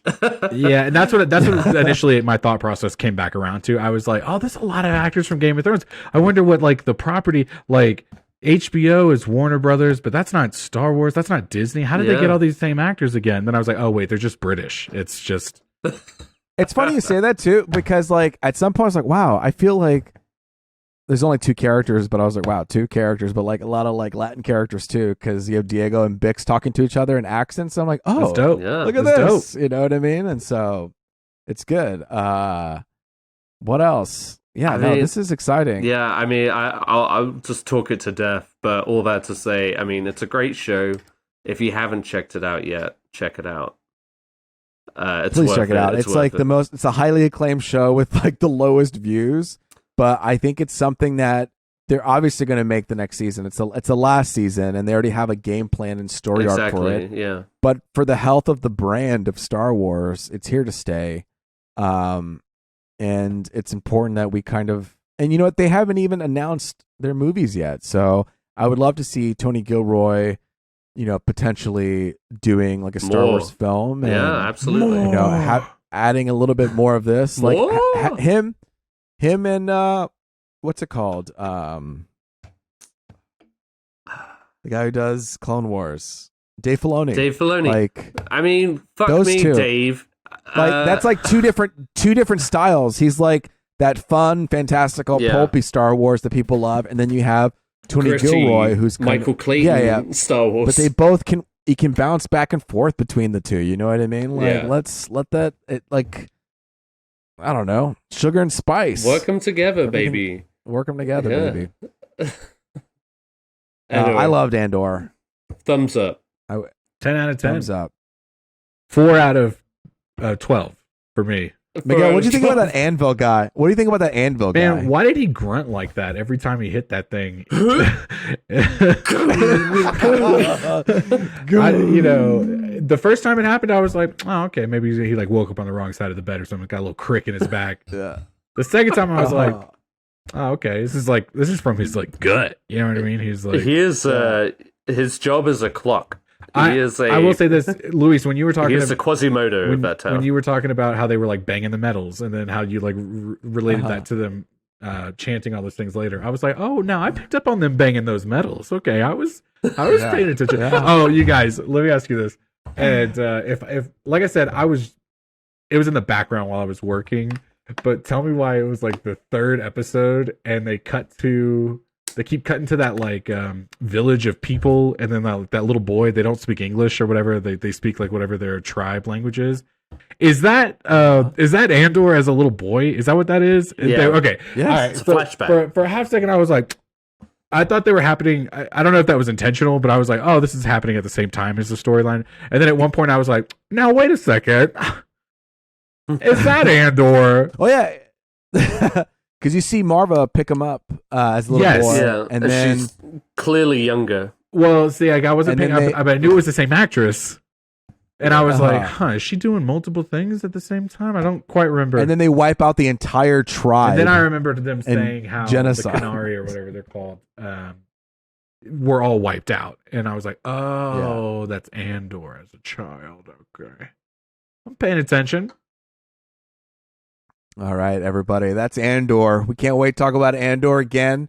But now I think let's roll into what we're into. It was a huge Thanksgiving break. I know I watched a lot. We have so many things. Are we going to take turns? Whoa. We should take turns. I didn't think about that. That's a good idea. Just okay, let's take turns. Let's change it up. Because we could be talking all day, you know what I mean? And I know I get long-winded, so... Okay, let's take turns. Well, for this one, I feel like we can all enjoy this conversation with Miguel. Yes. Because I watched it too. Oh, well, actually, I'm not even going to go in this order. And you can't be fucking mixing up the rhythm, okay? I had a game plan of how I wanted to talk about all of these. Okay, you had a game plan. Oh, my bad. You do you. But no, let's take turns. Let's take turns. It's good. Yeah. It's good. You're still first. I'll start. I wanted to talk about White Lotus. I want to give you guys a quick recap. I'm watching all right, go on. White Lotus season 2. Ed, I think I've asked this before. I'm gonna ask it again. You watching the show, Ed? I'm about to, Miguel. I'm about to. I gotta say, man, if you want to skip season 1 of White Lotus, I can't remember if you watched that one either. Why are you asking him? Hang on a second. I think, Ed, you would love season 2 of White Lotus. Okay. Yeah. I mean, it's set in Italy. I'm getting a beer. Fair enough. Murray Abraham. No, he's not in this one. In season 2? Yeah, he's not in season 2. They F. Murray Abraham. Yeah, no, it's a different cast. Wait, who are you talking about? F. Murray Abraham. Yeah, that's the Oscar winner. Look him up, for fuck's sake. F. Murray Abraham. From the Grand Budapest Hotel, Amadeus. Oh, this guy. Ah, yes, he is in the show. He is. I was thinking of a different actor. Okay. No, dude, I gotta say, White Lotus season 2 been a blast so far. You definitely don't have to watch season 1. There's really only one character that comes over from the last season, and she was kind of like the wacky side character. So it's like she's the through line, and she has a bit of a bigger role this season too. But definitely should jump on board. I think you guys would love it. Honestly, I'm at that point where I'm literally just gearing up. And you are gonna love the theme song, dude. Not just the theme song, but I do like me a good theme song. Not just the theme song, but the animation that goes along with it. Ed, I'm telling you, dude, this show is for you. Okay. Okay. You want to watch it? White Lotus. The last episode I watched. I don't want to spoil anything, but it gets a little freaky. Is this season finished now, or is it still? No, it's only airing? 6 episodes. Is that where I'm at? I feel like we've been talking about it forever, and I'm going to keep talking about it. And they just renewed it for a 3rd season. This limited series now has a 3rd season. And the question is going to be: is this one side character who was the carryover from season 1? Is she going to be the carryover of all the seasons? You know what I mean? Is she the White Lotus? So the question that on everyone's mind every episode is: they started the season with, someone gets found and they're dead, but you don't see who it is. And so it's like murder. And you're like, is this the person? Is this the one? Every episode is like, is this the episode where the person dies? And 2, it's like, is this person going to be the one that dies? You know what I mean? Too many predictions. Basically, a little bit like Big Little Lies. Yeah. And basically at this point, everyone can die at some point. Nice. And will. Nice. We're taking turns, so I'm going to come back around to some of those better ones a little bit later. White Lotus season 2. Okay. Ed, what are you into? What am I going to start with? Pick and choose. How about my least? Not my least. That's not fair. But let's talk about the one that perplexed me the most. It was so, guys. Like I said earlier, I hinted at the fact that I've been carrying the movie industry on my shoulders and my pocket this year. You're the one who has the free time to go to the theaters every time. I don't know how you do it. You're like, I want to go see a theater. Like, how do you do this? Sarah and I have literally, we hit a point where Sarah's just like... You hate each other. Yeah, we don't talk You're anymore. done. We're just like, we're in the same house, but nothing's. No, but she was just like, we went to go see The Glass Onion, which I'm going to talk about more. But I was just like, I know that a lot of the times where we get a night to ourselves, we end up going to see a movie. And I'm prepared to switch that up soon. And she's like, yeah, it might be time soon. But also, like, last week, she even said, it's like, how many movies have you seen this week? And it was 3. Wow. So I, Monday, well, basically, Wednesday, I've Friday. just found, no. I found this rhythm of just, like, I told you guys about the Regal, member discount on Tuesdays, where it's, like, $6 a ticket. So I've basically been trying to make the most of that on my Tuesdays. Once Sarah gets home, I'll try and catch like a 7:30 showing of whatever. And so last week, I went to go see Bones and All before the Thanksgiving holiday. Oh, and that's the one you like the least? Well, not like the least, but so Bones and All, it's the new Luca Guadagnino movie featuring Timothée Chalamet and Taylor Russell, I believe her name is. As well as other people who I'm suddenly blanking on. Mark Rylance, that's who I was thinking of. And it's basically like a love story / coming of age / road trip movie where the main characters incidentally are inflicted with cannibalism. Yeah, spooky. So what I liked about this movie was that it, first off, it's by Luca Guadagnino, and it's a gorgeous looking film. The cinematography is really great. They tackle the whole cannibalism thing almost right away, like in the first 10 minutes of the movie. That's good. Just get there. And it's not one of those, like, it's not like a cultish thing. It's not like a choice thing. It's like an affliction. Like, these people are cannibals because they. It's just something They're like sick within them that they're like sick. It's like they have to, every now and again they have an urge to eat. Like vampires. Like vampires. It is essentially like that. Yeah. Just in a A24 way. But anyway, so like gorgeous looking film, and I will say, like, I was so invested in it throughout the whole film. The acting is very good. Like I said, it's gorgeous. I'm a little, like, people have been raving about Taylor Russell, and a little on the fence about her. I'm not. Ooh. I just don't. Didn't buy there it, was huh? There were some moments in the movie where I was just like, I'm not buying it. I'm not buying your reaction to this or whatever. She's definitely she plays an 18-year-old who, like I said, has this affliction and is struggling to come to terms with it. Her father abandons her when he decides he can't try and restrain it anymore. It doesn't know how to handle it. They're basically on the run at the beginning of the movie because of it. And so, yeah, there are some situations throughout the movie where I'm not totally convinced, or I didn't find her reactions believable. But also, that aside, I think she has great chemistry with Timothée Chalamet, who he himself is, of course, really good in it, like effortlessly really good.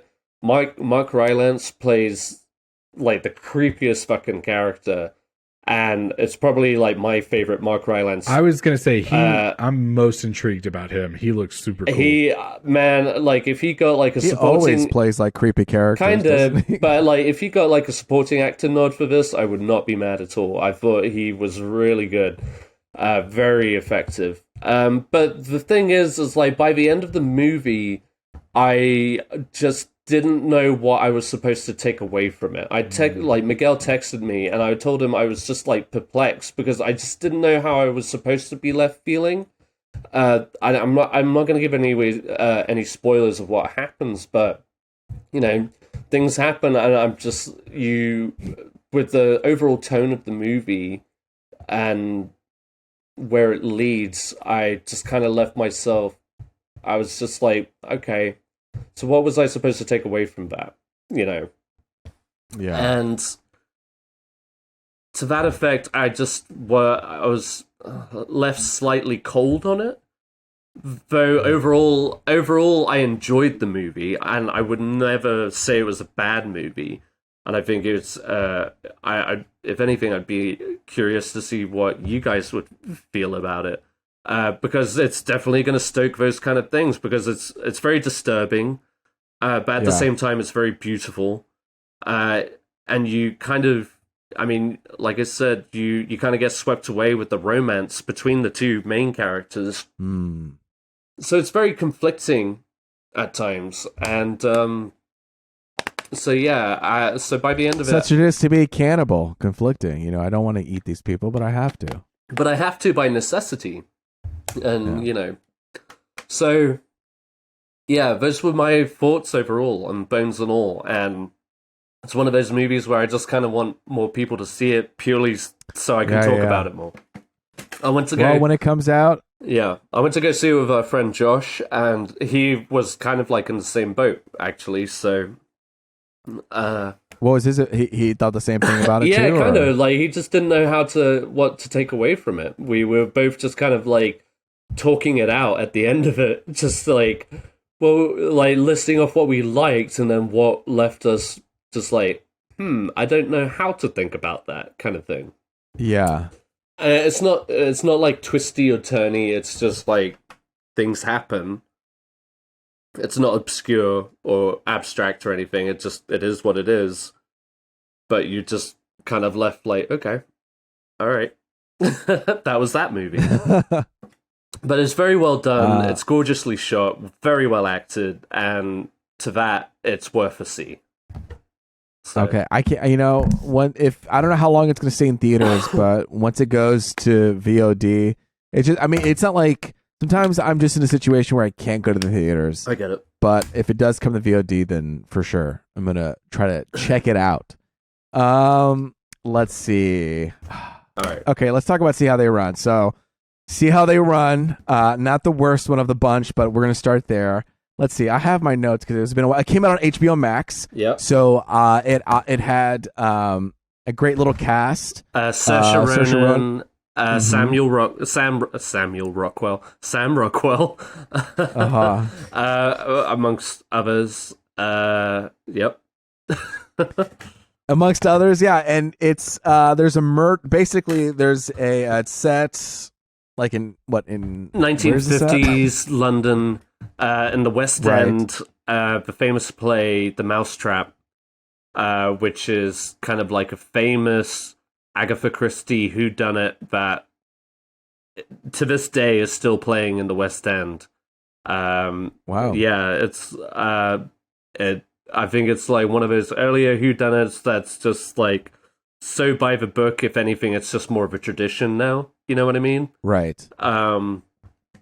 So yeah, it's just like a fun take on that, like a play within a whodunit within a whodunit, basically. Exactly, a whodunit within a whodunit. You start off on the play, and he kind of breaks down like the structure of a whodunit, but then the movie becomes a whodunit as well. Right. There is a murder that happens, and so there's a lot of mirroring that happens between the play and also what's happening in the movie. It's got a lot of like quirk and cute moments between Saoirse and Rockwell. Yep. It does it has a touch of this like Edgar Wright, touch of Wes Anderson, touch of even like the Coen brothers. Yeah, very Wes Anderson-y as far as like the framing and yeah. Absolutely. And some of the pacing of the performances, it was very self-aware, meta, mirroring itself as you're doing the structure.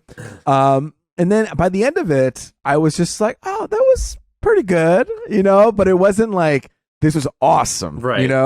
And I think I was trying to think about it, and to me, I think it probably just either needed to lean more quirk or lean a little bit more with heart. Yeah. And I think it was just a little bit just two in between where I didn't like get taken away with anything. Do you know what I mean? No, absolutely. It was because it was enjoyable to throw on, but yeah, they lay it out so, I don't know, just so heavily that it's just like, this is a whodunit, it's very like very, very tongue in cheek, and I kind of agree with you. That's kind of like the perfect way to put it. It needed to lean a bit more one way or the other, but as it is, it's like a nice, easy watch. Like Sarah's like typical rating of a movie. It was cute, it was fun, whimsical. Everybody was good, and everybody seemed to be having a good time with it. So, and I would say like Saoirse Ronan was probably the MVP of the movie. I think she kind of gave the movie its heart, but it was also really funny, very earnest, and it's very enjoyable. But but I would also say, like, if you didn't have a lot of time to watch a movie, I probably wouldn't say you should watch that movie, because it's like, it is an enjoyable movie to watch if you have the time to do it. But I think it was okay. It was good. It was fun. It was entertaining. I wish it leaned a little bit more. I was just thinking, it's probably one of those movies where 10, 15 years ago, holiday season, and it just comes up on TV. It's one of those movies that you were just like, oh, that's exactly I like this one. Let's watch it. Yeah, absolutely. But it's also like one of those movies that they don't make that much anymore. You know what I mean? That's true. Like, it's not like a huge studio. Mid-budget. Yeah. Yes, exactly. Yeah, exactly. But a solid ensemble and very entertaining. Do you want to go next? I guess. Miguel has is gone MIA for a bit, so I think we're just going to keep the show rolling. Okay. So let's skip Don't Worry, Darling. Okay. Because he was going to talk about that too. We'll skip. Yeah, maybe we can. If he doesn't come back, we'll just do Don't Worry, Darling next week. Sure. Because I want to hear both of your thoughts on that. Well, I want to hear everybody talk about that movie. Yeah. Okay. Well, let's keep going with it. Let's talk about your least favorite of the week. Okay, my least favorite is going to be this. So, what's his name? The guy who does the Haunting of Hill House, the Haunting at Bly Manor. Mike Flanagan or some shit like that. Mike Flanagan, yes. So he did Midnight Mass, great show, all great shows. Yeah. And then he did Midnight Club, which is the new Halloween Mike Flanagan show. And man, that is not good. Do not watch it. Like, I was gonna say what we're into, and we were actually excited for that one. I know. I was gonna say, these are the things what we're into. This is what I'm not into. Do not watch Midnight Club. Do not waste your time. Damn. I got left with like, me and Sarah, we were like resisting to finish watching this show. We just didn't like. But you did? We weren't captivated, but we did. Because we're like, well, we're already like 6 episodes in, and we have to see it. And there's like these anthologies and all these unanswered questions. And by the end of it, you're like, what, are you fucking kidding me? We didn't answer these? Wait, there's supposed to be a season 2? And it's just the anthologies weren't interesting. I think some of the performances weren't that great. And I think some of the characters are that great. And so it's just like, man, this was kind of a drag. So if I love Mike Flanagan, I loved all the things he did, but I would say not into it. Don't watch Midnight Club. You know what I mean? I'm sorry. Whoops. Like, if I see Mike Flanagan in real life, I'm sorry, buddy. Not for me. We really were like, do we have to keep watching this? Like, we were just, we had to. We had to push through. So Midnight Club. Hats off. I would to rank you. that Well as Miguel. We were just talking about Don't Worry, Darling. No, I missed it. Oh, No. We were waiting for you. We were going to. We were waiting for you. Listen, you guys, I'm super sorry. I'm not feeling very well tonight, so I'm just going to kind of fly through. If I want to talk about Don't Worry, Darling, and I could just real quick talk about my other ones real quick, and then I'm going to hop off. I think. We can save Don't Worry Darling for next week if we want to get really into it next time. Okay. Yeah. Okay, because I do have thoughts. I do have feelings, and I do want to talk. I think we all have thoughts about that. Ed, you've seen it before too, right?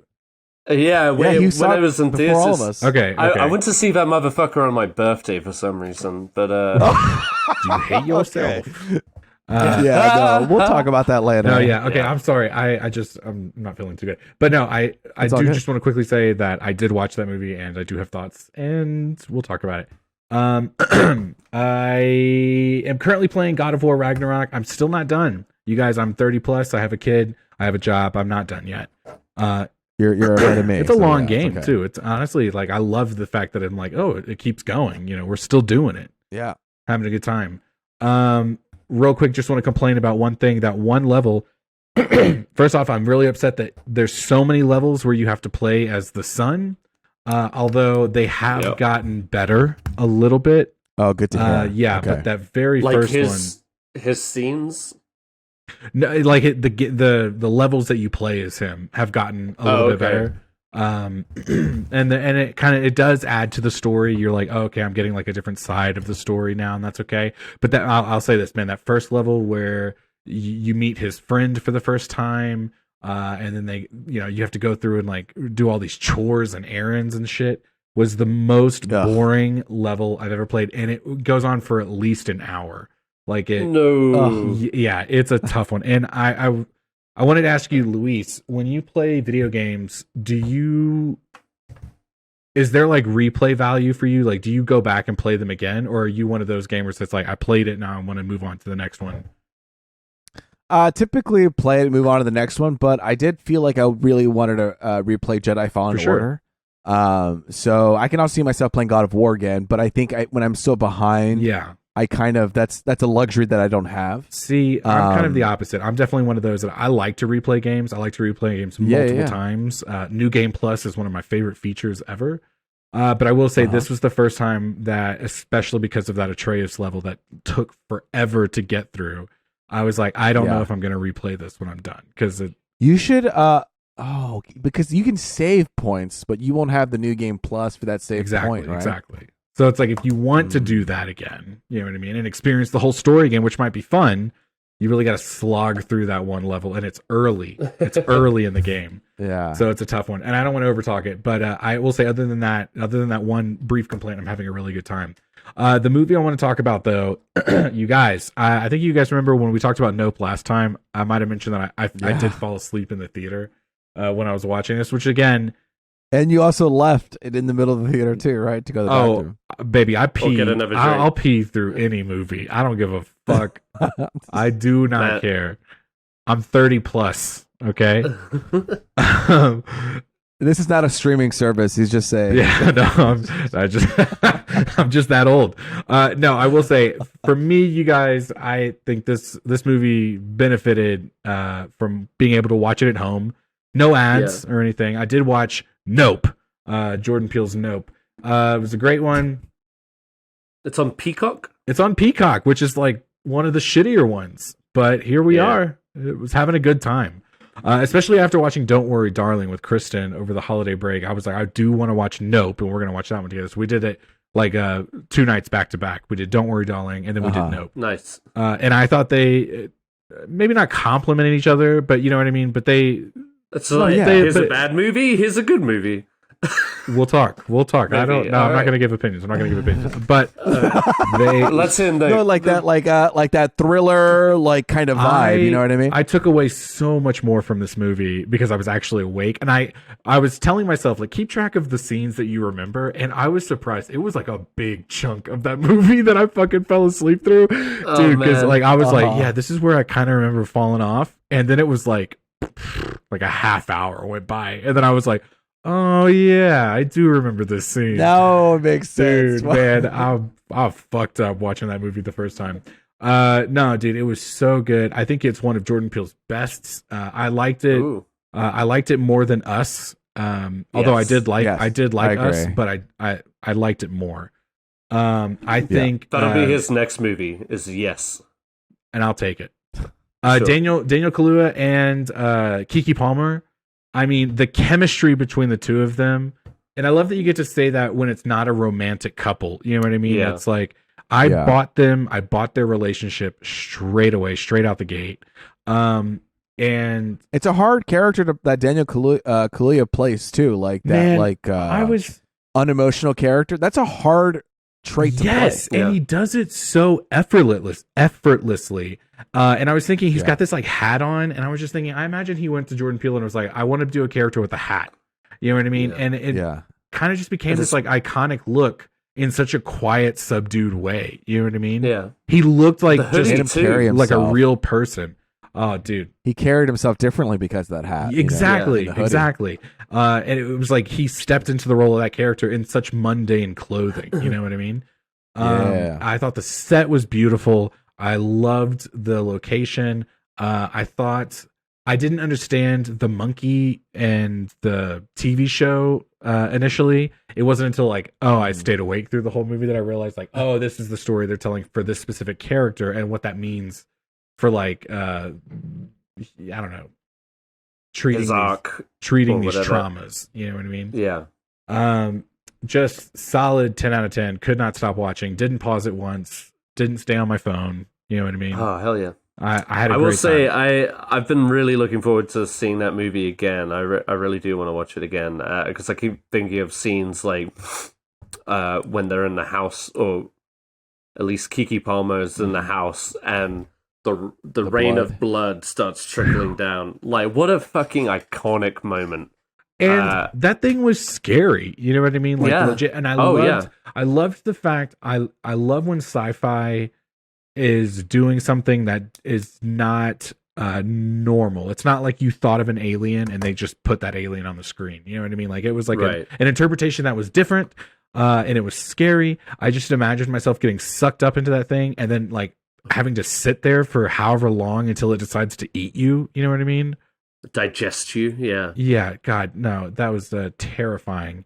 And the character I hated the most and was most happy he died was that TMZ reporter, the like all the motorcycle yeah. And he was like, "Go grab my camera." I loved the fact that Daniel Kaluuya's character was kind of just like, "My bad, bro. I gotta leave you." You know what I mean? I was like, "Nah, dude." His helmet looked too cool though. When in the trailer you're like, "That's a cool looking dude," and like, why does he have like? I mean, anyway, it looked. No, it looked cool, but he was an asshole. It looked cool. I want, before you go, I did want to say that this movie did something innovative with Hoyt van Hoyten, the cinematographer, Hoytemer. A lot of it's shot at night, and Jordan Peele said it would be very difficult to shoot at night. That a lot of the stuff was shot in the daytime, and that they explore technology to photograph it in such a way that you could experience it. Ultimately, they came up with a solution where they can buy two cameras. One that shot infrared light with a narrow bandwidth and one that captured 70 millimeter film. The two then would overlay the images with the infrared capturing how people's eyes responded to darkness and light at nighttime. They then used the film camera to capture all the color and grain information they wanted for the shot, resulting in the memorable nighttime cinematography scene in the film. So they overlaid these two things looked to capture that beautiful. Look. I mean, just absolutely gorgeous film, spot on. I immediately, I remember Ed. I remember you saying that. I'm sorry, I thought my kid was getting out of his room. I remember you saying when Josh and you saw it or whatever, he was like, I wanted to go see it again, like immediately. That's how I felt as soon as it was over. I was like, man, I could absolutely see myself watching this again and picking up more and more as I go. Yeah, absolutely. Do you think that the question is, what do you think happened to Kaluuya's character? I remember we talked about this, and this was one of the things that I, out of my haze, remember having a pretty solid opinion on. I'm pretty sure he survived. I don't think he's dead. Maybe that's what they're trying to do, is be like, but no, I think he's, in my heart, in my mind, he survived. I thought so too, and when we first talked about it, I remember or at least I made the comparison to Jaws at the time, and they were like celebrating the Jaws anniversary, and all I could think of was the actual ending of Jaws, where those two guys who survived Jaws. Yes. At the end, like the one guy, I don't know why I'm blanking on the actors' names, but you got the one guy who's underwater and the one guy who's on the boat, and the one guy comes up to the surface and they're like waving at each other from a distance. That's what I pictured when you saw Daniel Kaluuya again. I was just like, oh, that's nice. Brother and sister made it, and they were okay. And if you think about it, I was picking it up on it more this time. The horse's name is Lucky. The first dialogue you ever hear about him is like, oh, well, is he really lucky? And then every time that horse is on screen, he's like the only one that doesn't die. You know what I mean? Yeah. And so so I'm just like, okay, yeah, you know what? I do think he survived. I do think that horse kept him alive. Oh, that's a compelling argument right there, because I've heard compelling arguments that he did die, but that's good. You're right. Why would Lucky? I mean, Lucky was the one. Oh man, gosh, the opening when the dad dies too, that really hit me a lot harder this time. Just because I knew what was happening. I don't know. Daniel Kaluuya's like need to like keep that farm going felt believable, but also not like preachy and in your face. You know what I mean? No. Yeah. It just felt like such an organic movie. The chemistry was undeniable. Again, in a sibling situation. 10 out of 10. Loved it.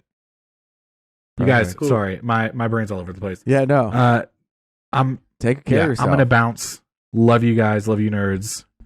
We'll talk about Don't Worry, Darling next week. I'm so sorry. Yeah, I'm so sorry to hold week. up on that, but I really do have a ton of opinions that I would like to share. So I'm kind of excited. I can't wait to hear them. Cool. All right.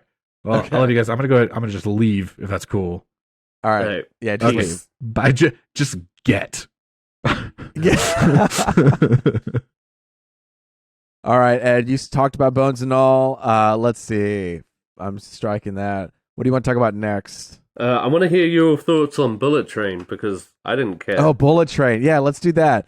Bullet Train. So we were talking about it last time. You watched it, and I said, should I watch it in theaters? And the biggest complaint you mentioned was it didn't take advantage of that kind of action that it was promoting, especially since it was like a director who was involved with John Wick. Yeah. And we were expecting to see, those wide shots where you can clearly see some of the awesome action.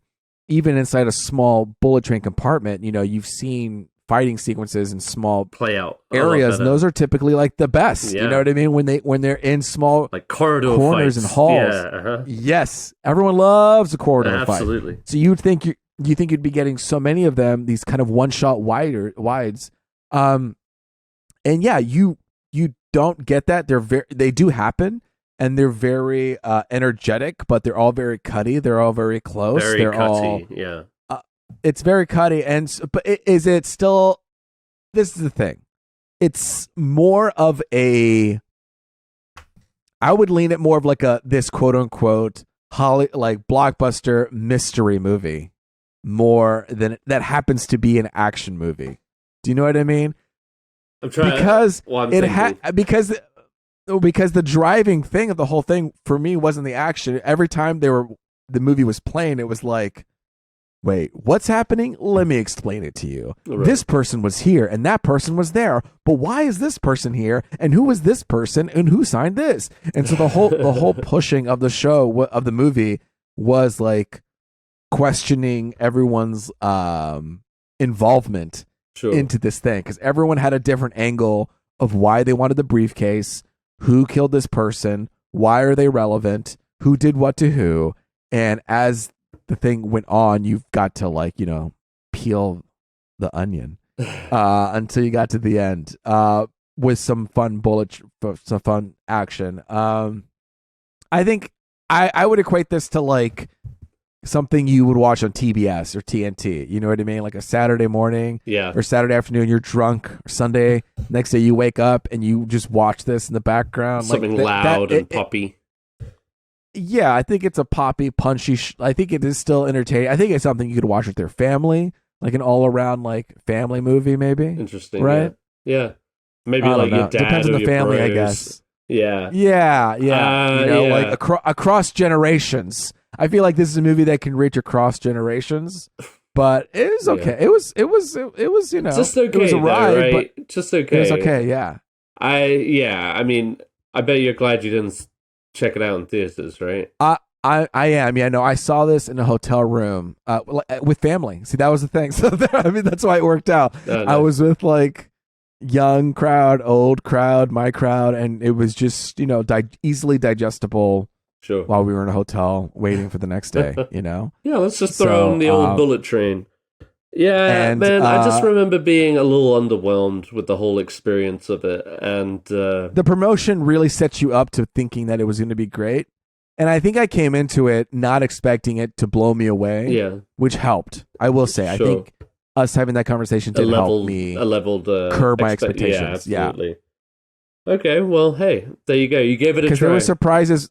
I gave it a try. They were surprised, like, oh, well, that was kind of funny, you know, or because I expected it, like I said, to be worse. Yeah, and so it did rise up a little bit. I will say, like, I'm sure I've said it a bunch of times. I do feel like the marketing for it leading up to its release did lean on the spoiler-ish side. I just felt like it gave too much of the plot points away.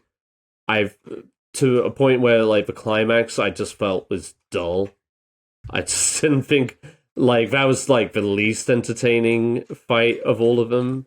Oh, right. It was just very underwhelming. And there've definitely been better action films this year. Or, I mean, right, that's what I mean, like, that's why I wouldn't say, but I feel like it is like an action film. But I think it is. Well, I mean, it is an action film. It is an action film, yeah. But it's just, but I also see what you mean with, like, the mystery of it. But yeah, I feel like there have been other movies that have tried to do the same thing, and in some cases done it better.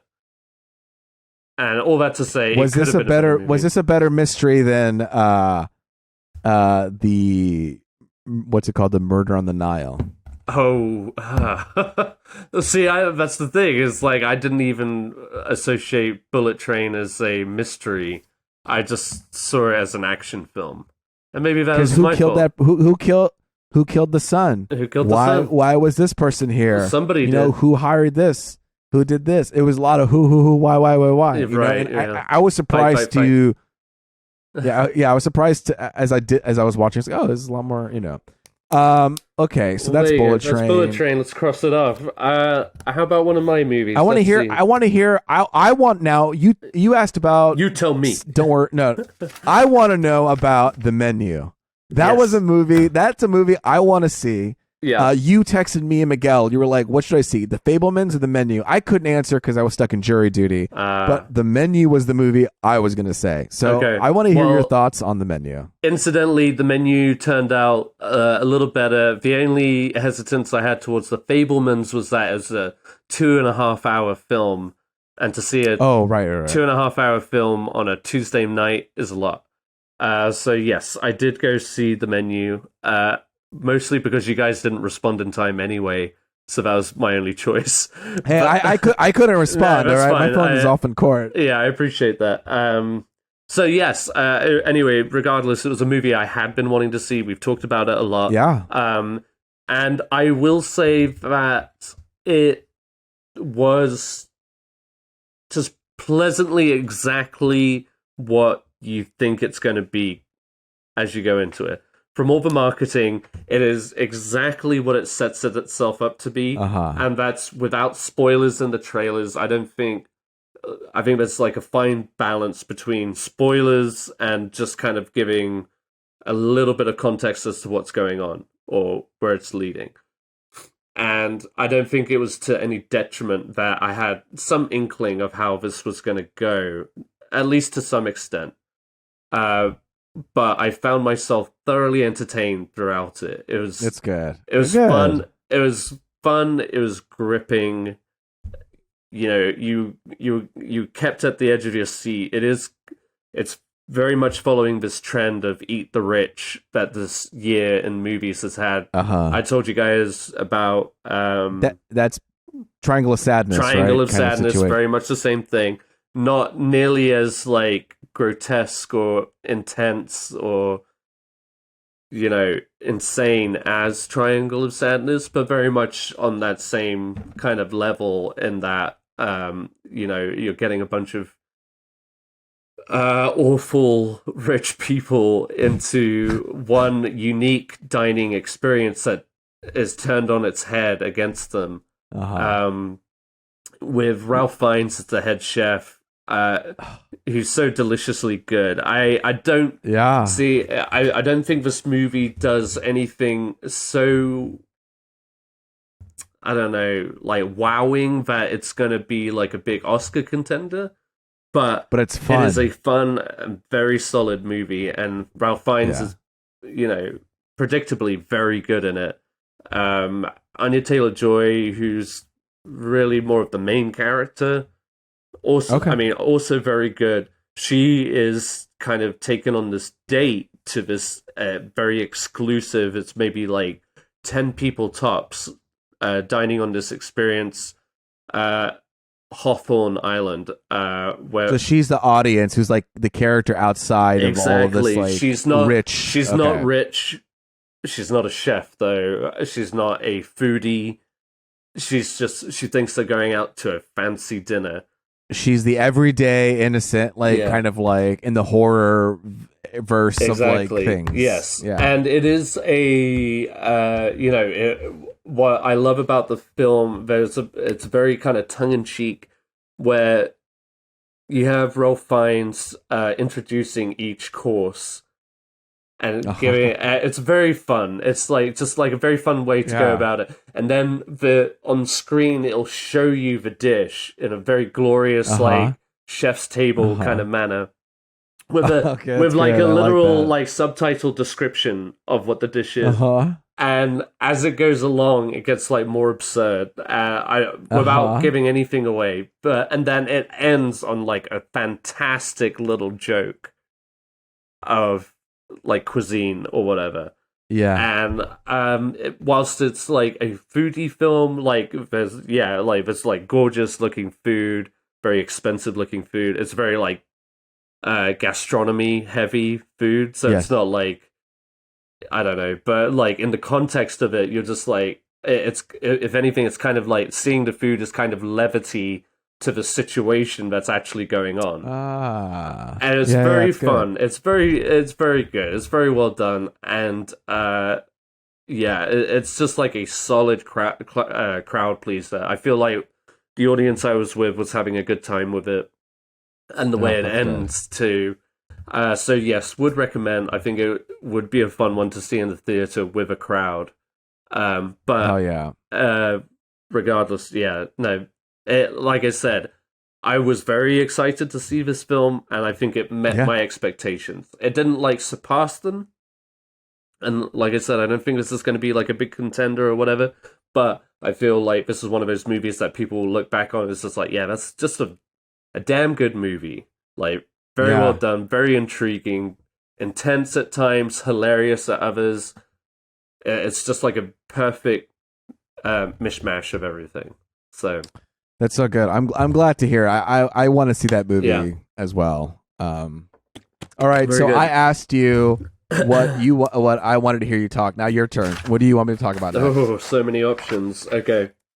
I know, I did watch a lot. I almost want to ask you about Wednesday, but me and Sarah are going to start getting into it, so maybe that's something we can talk about later, like in a later episode. How about, let's save Wednesday for another episode then. Okay. And almost, I want to say the same thing for Guardians, but I don't want to cancel out all of your thing. I am very curious about. We're running long, so let's hold on to Guardians. Okay. We'll talk about Guardians I'm sure later. Miguel would want to watch that. But I do want to ask you about X and Pearl. Okay. So you did the back-to-back? What happened?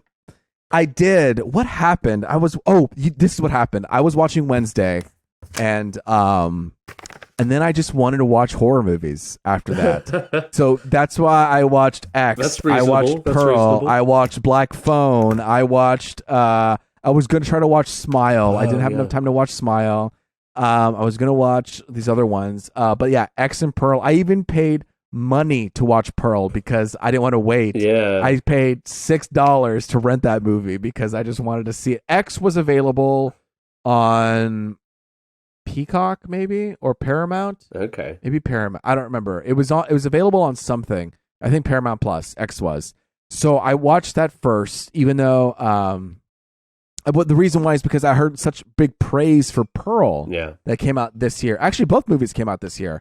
And so I kept hearing good things about Pearl, kept hearing good things about X, and I thought it was great. I thought they were really cool. What can I say to not spoil it?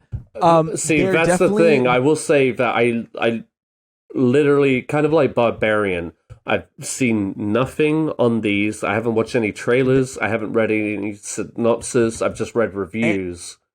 And I think that's the best way to go about it. Yeah. So if I had to slightly comment to the side of it, I guess what to expect. But I would say it does ramp up. Do you know what I mean? It does a good job of ramping up to the circumstances. And they are in the same universe, I will say. And I don't think that's ruining things. And I assumed as much. Honestly, I knew they were tied somehow. Almost like Pearl was like a prequel. Pearl is a prequel, so you get to experience things from X, and then obviously they're the killers or whatever. Obviously, because it's a horror movie. And then you get to see their backstory in Pearl. But the thing is with Pearl and X, and I don't know if this is a spoiler, but I have to say something about it, is there is a genre sort of change that happens between X and Pearl where they really lean into their specific genres. Yeah. And so when X is based in the 70s, it's in the 70s, and Pearl is based earlier than that. And so each movie respectively picks a genre that fits for that time era. Oh, okay. And so it tells the same story. It's the same story, but it does it in a different light. And it definitely has ramps up. So it lays the foundation. You know, if you didn't like Andor, I'm sure you're not going to like these movies either, because it takes its time. Sure, you know what I mean? I will say it's not immediate like jump scares here and there. You know. Yeah. And there's an actress, Mia Goth, who plays who's in she's in both movies. Okay. And so she does a great job in it, and I I think her performance in Pearl really shines at the end. I think the performances are great. I think the horror is for me, it's different than what I've seen in the past.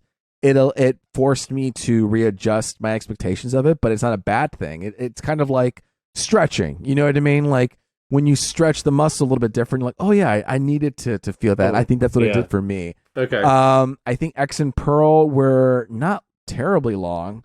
Let's see, X running time, an hour 45, about that time. Yeah, I would say if you watch it, then we can have a full discussion about it without spoilers, but it was really great. I'm trying to see what else I can say here.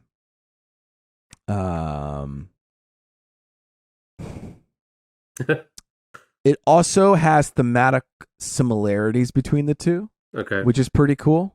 And so both the movies, it's they feel different, but they are similar, and so it is cool to kind of have that like what's it called? Back and forth. I don't know. But I would recommend seeing it. If you're in a horror movie kick, I try to watch X, Paramount Plus. Those two, throughout the course of the year have creeped onto my list of need to watch. I just haven't gotten around to it, and like you were saying, access might be limited to both right now, unless you have to pay for one of them. So I'm sure I'll come around to it eventually, but I do want to watch both. I will say, don't watch X with your kids. I wasn't planning on it. No, I already assumed that they were not kid friendly. But Yeah. having seen both, would you still suggest watching it in the order that you did? Yes, Okay. I do. I think watch X first and then Pearl. Okay, good to know. Good to know. I think it's an enjoyable screen. I know a lot of people like Pearl. Yeah, obviously they released it in that order too. So Both in 2022, and Yeah. apparently, like I heard that they used when Avatar was waiting in between movies, that crew made Pearl, oh, like the camera crew or something like that. So in their off time, they did it. that's awesome. They already had some of the set to do it. And initial thoughts, I think I liked X maybe a little bit more than Pearl, but Pearl ended really strongly, so that really helped out a lot. But yeah, those are my like initial reactions, even though I know a lot of people liked Pearl more than X. So yeah, that's a movie. I'm just putting it out there, so check it out. Good. Okay, Pinocchio. Pinocchio, done. Man, this was another one that I went to go see in the theater, and I believe I said that way back when they first released the trailer. But yes, this is Guillermo del Toro's Pinocchio. This is not Disney's Pinocchio. And if you know Guillermo del Toro, you know everything that implies. This is a darker take, albeit still a very fun one. I would say, yes, you could take your kids to go see it, but with a slight air of caution. Not that, Oh wow, okay. not that it's ever too alarming or whatever, but younger kids might not really take to it as much. Just because of they obviously use darker themes, darker setting. It's set in like 1940s fascist Italy under Mussolini. And knowing Guillermo del Toro, there's a lot of, he ties that in a lot with the story and the characters' arcs. So it's very interesting. But overall, this is like a gorgeous fucking film. Like from the trailers, you can already tell that the animation is gorgeous, stop motion animation, and it,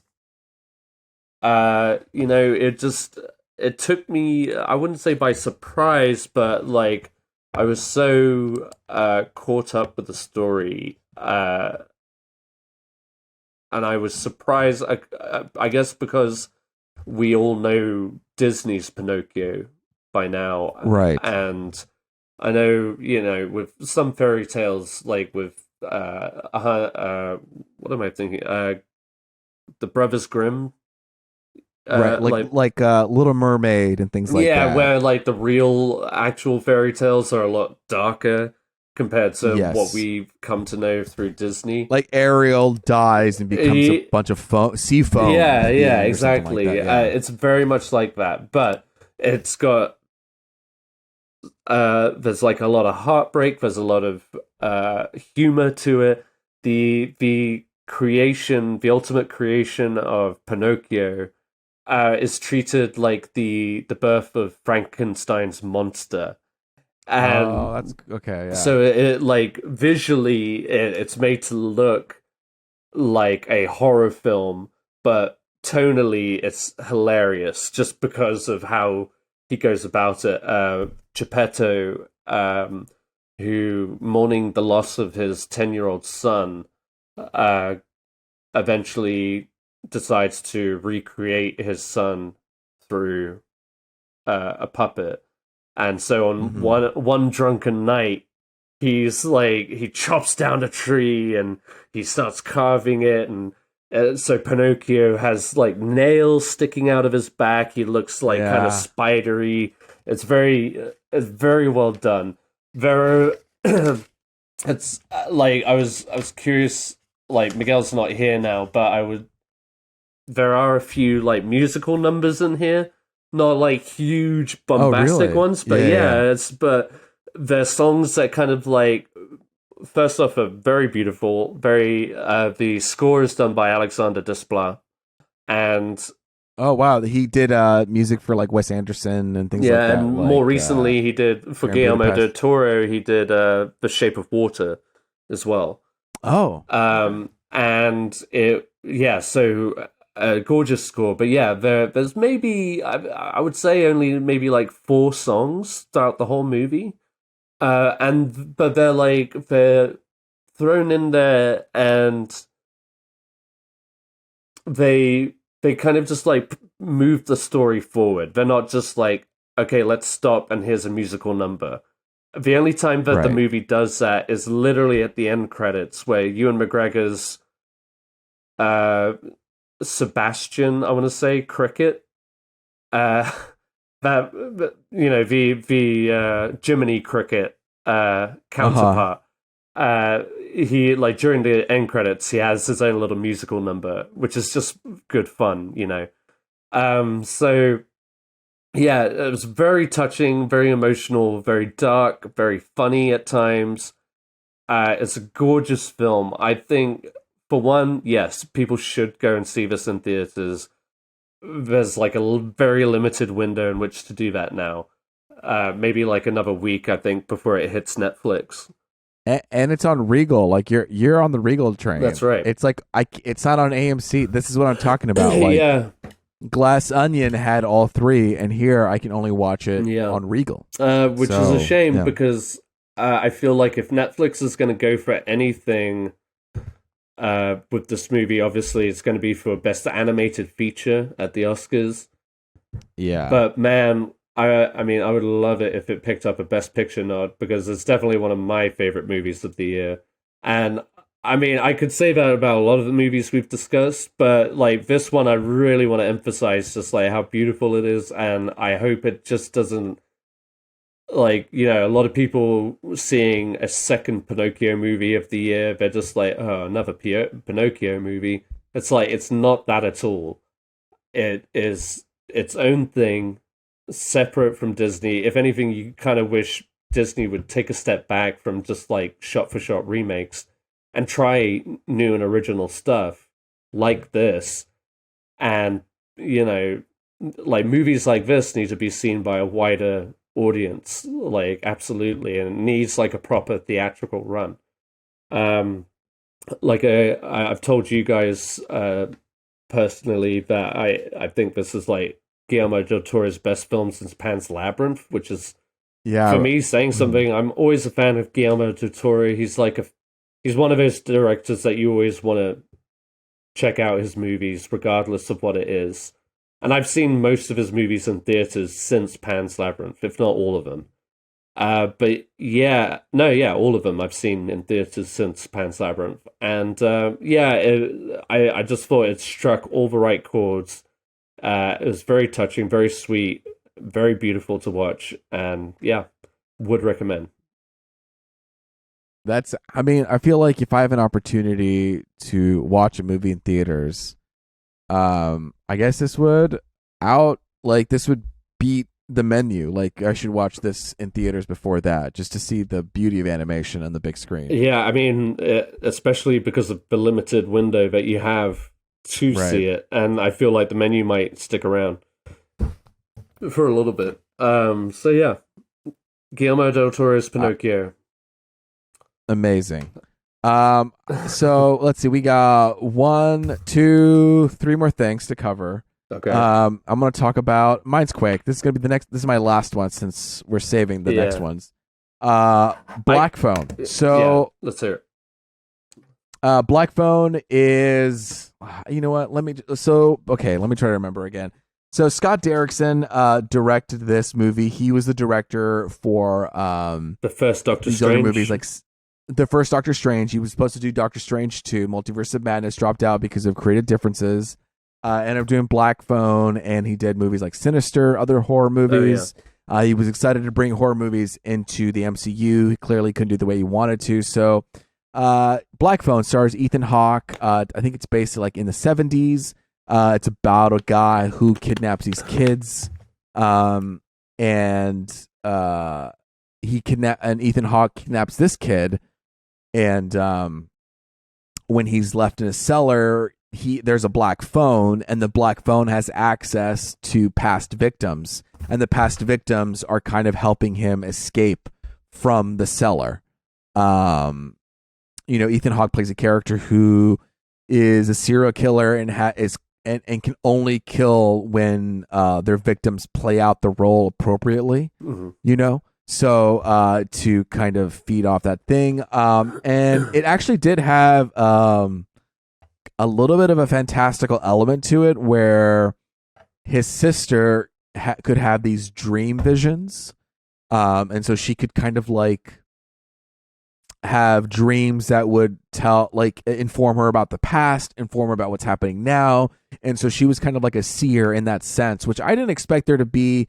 Well, I mean, there's a black phone that's communicating to him from other ghosts. So sure. But I guess I didn't expect his sister to have some ability to kind of like sense the things. Shining, almost like a Shining. Yes. Yeah, like a Shining.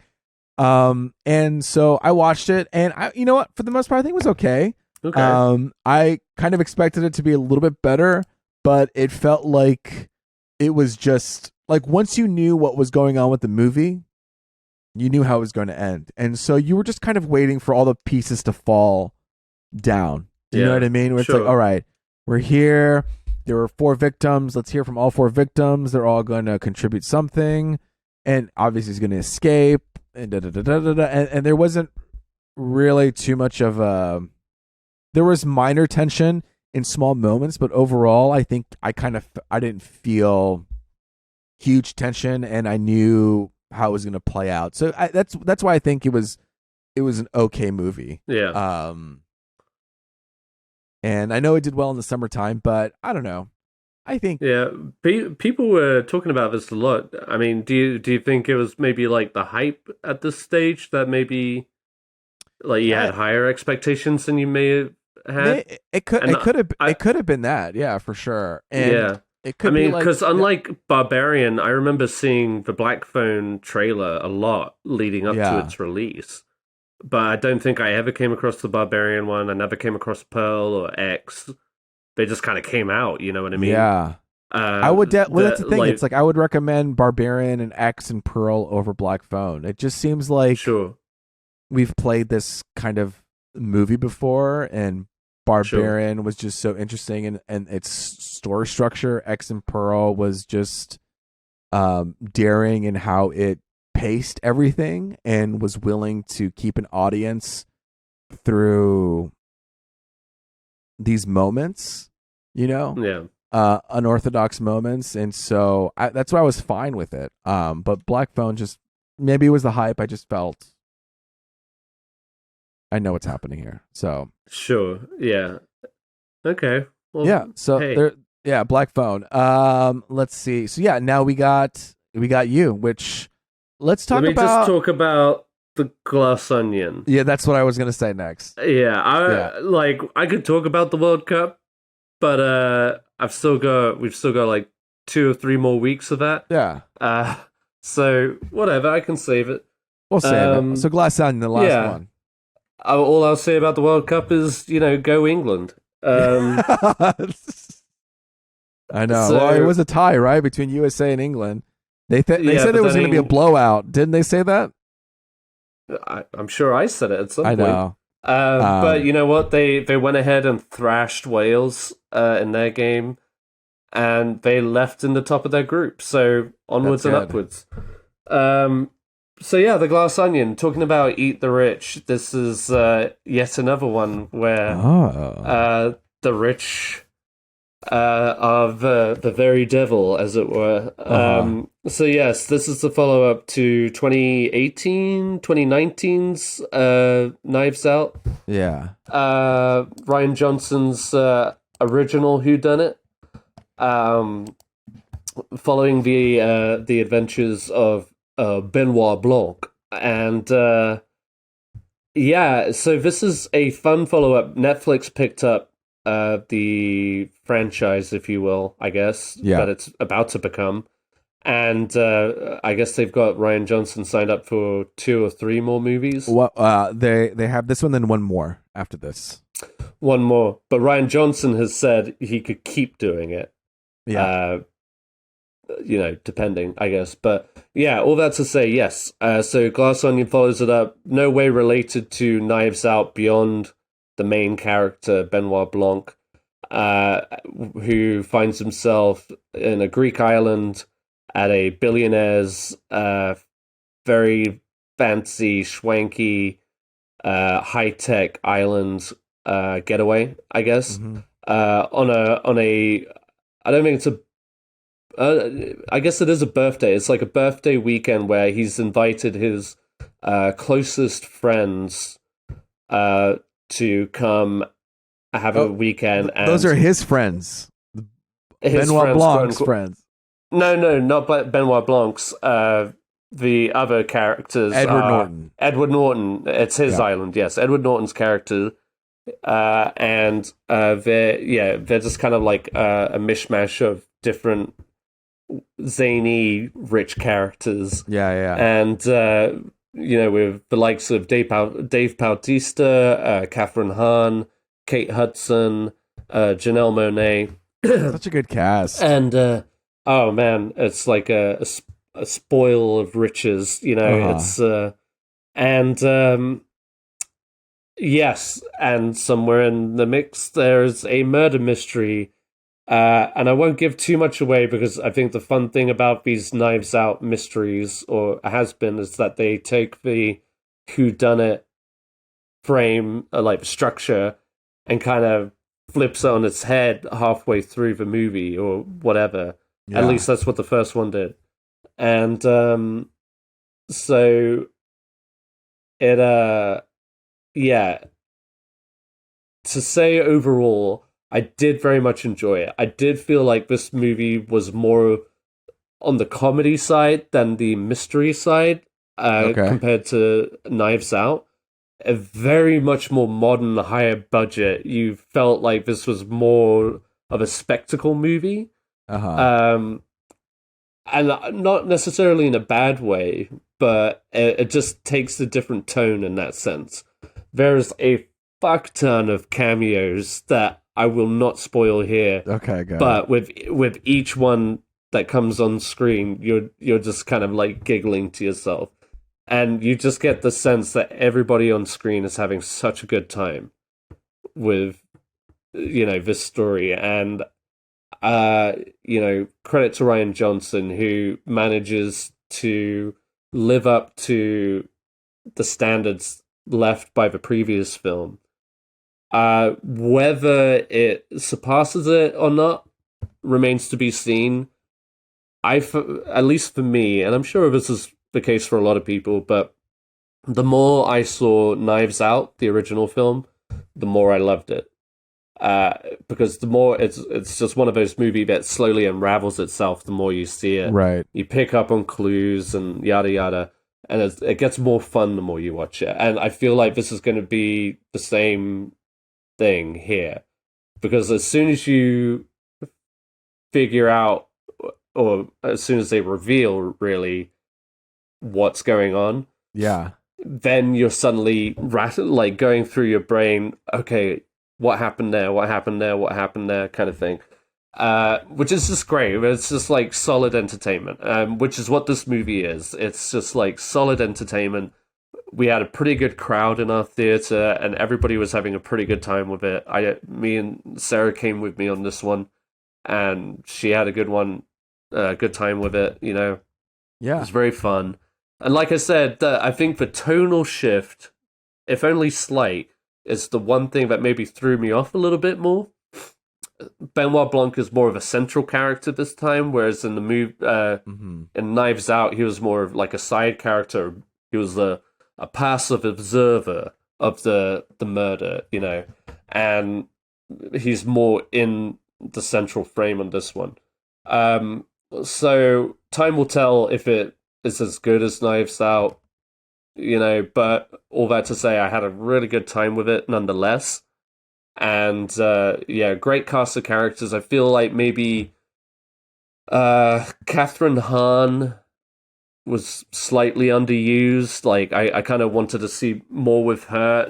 Which isn't to say she doesn't have a good role, but she's underused. We want to see more of her. She's underused. You want to see more of her. Kate Hudson is having a blast. Yeah, she's really good in it. Dave Bautista is like borderline like whimsical. It's all. This one is way more over the top in tone and in character. It's real, like, again, like borderline comedy more than mystery. It's always interesting. I mean, it's a daunting task, and I would never want to do it, especially since he has a third one. But it's like, how do you top or how do you change after doing a movie like Knives Out? Like, you would get, criticized for repeating the same movie as Knives Out. Oh, absolutely. Yeah. But then you may be criticized for changing it up too much. And so, I hope that Knives Out 3 is a different tone from all 2 and isn't a repeat of 2. Of one or 2. Right, where it's just like, we're J.J. doing Abrams this effect. Comedic take. You know what I mean? Yeah. Yeah, absolutely. Where it's it kind of sometimes you can just coast on that. Where Knives Out really took the time in this mystery thing. But yeah, that's exciting. Like I can't wait to watch it. I was trying so hard because we were gone in vacation, but I was trying to watch it this week in theaters. I don't know if I will, but I can't wait to see it. Do they explain the whole glass onion thing, or like what that stems from, or? Yes. Okay. Yes. That's all I need to know. I mean, and they kind of lay it out fairly early on. It's a lot of fun. I feel like, like I said, it's like the tonal differences might throw some people off. Like I said, it's much more brighter. It's on a larger scale. It's clearly bigger budget,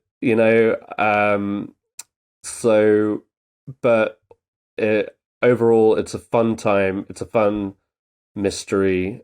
It lives up to its predecessor, and look forward to more Benoit Blanc adventures.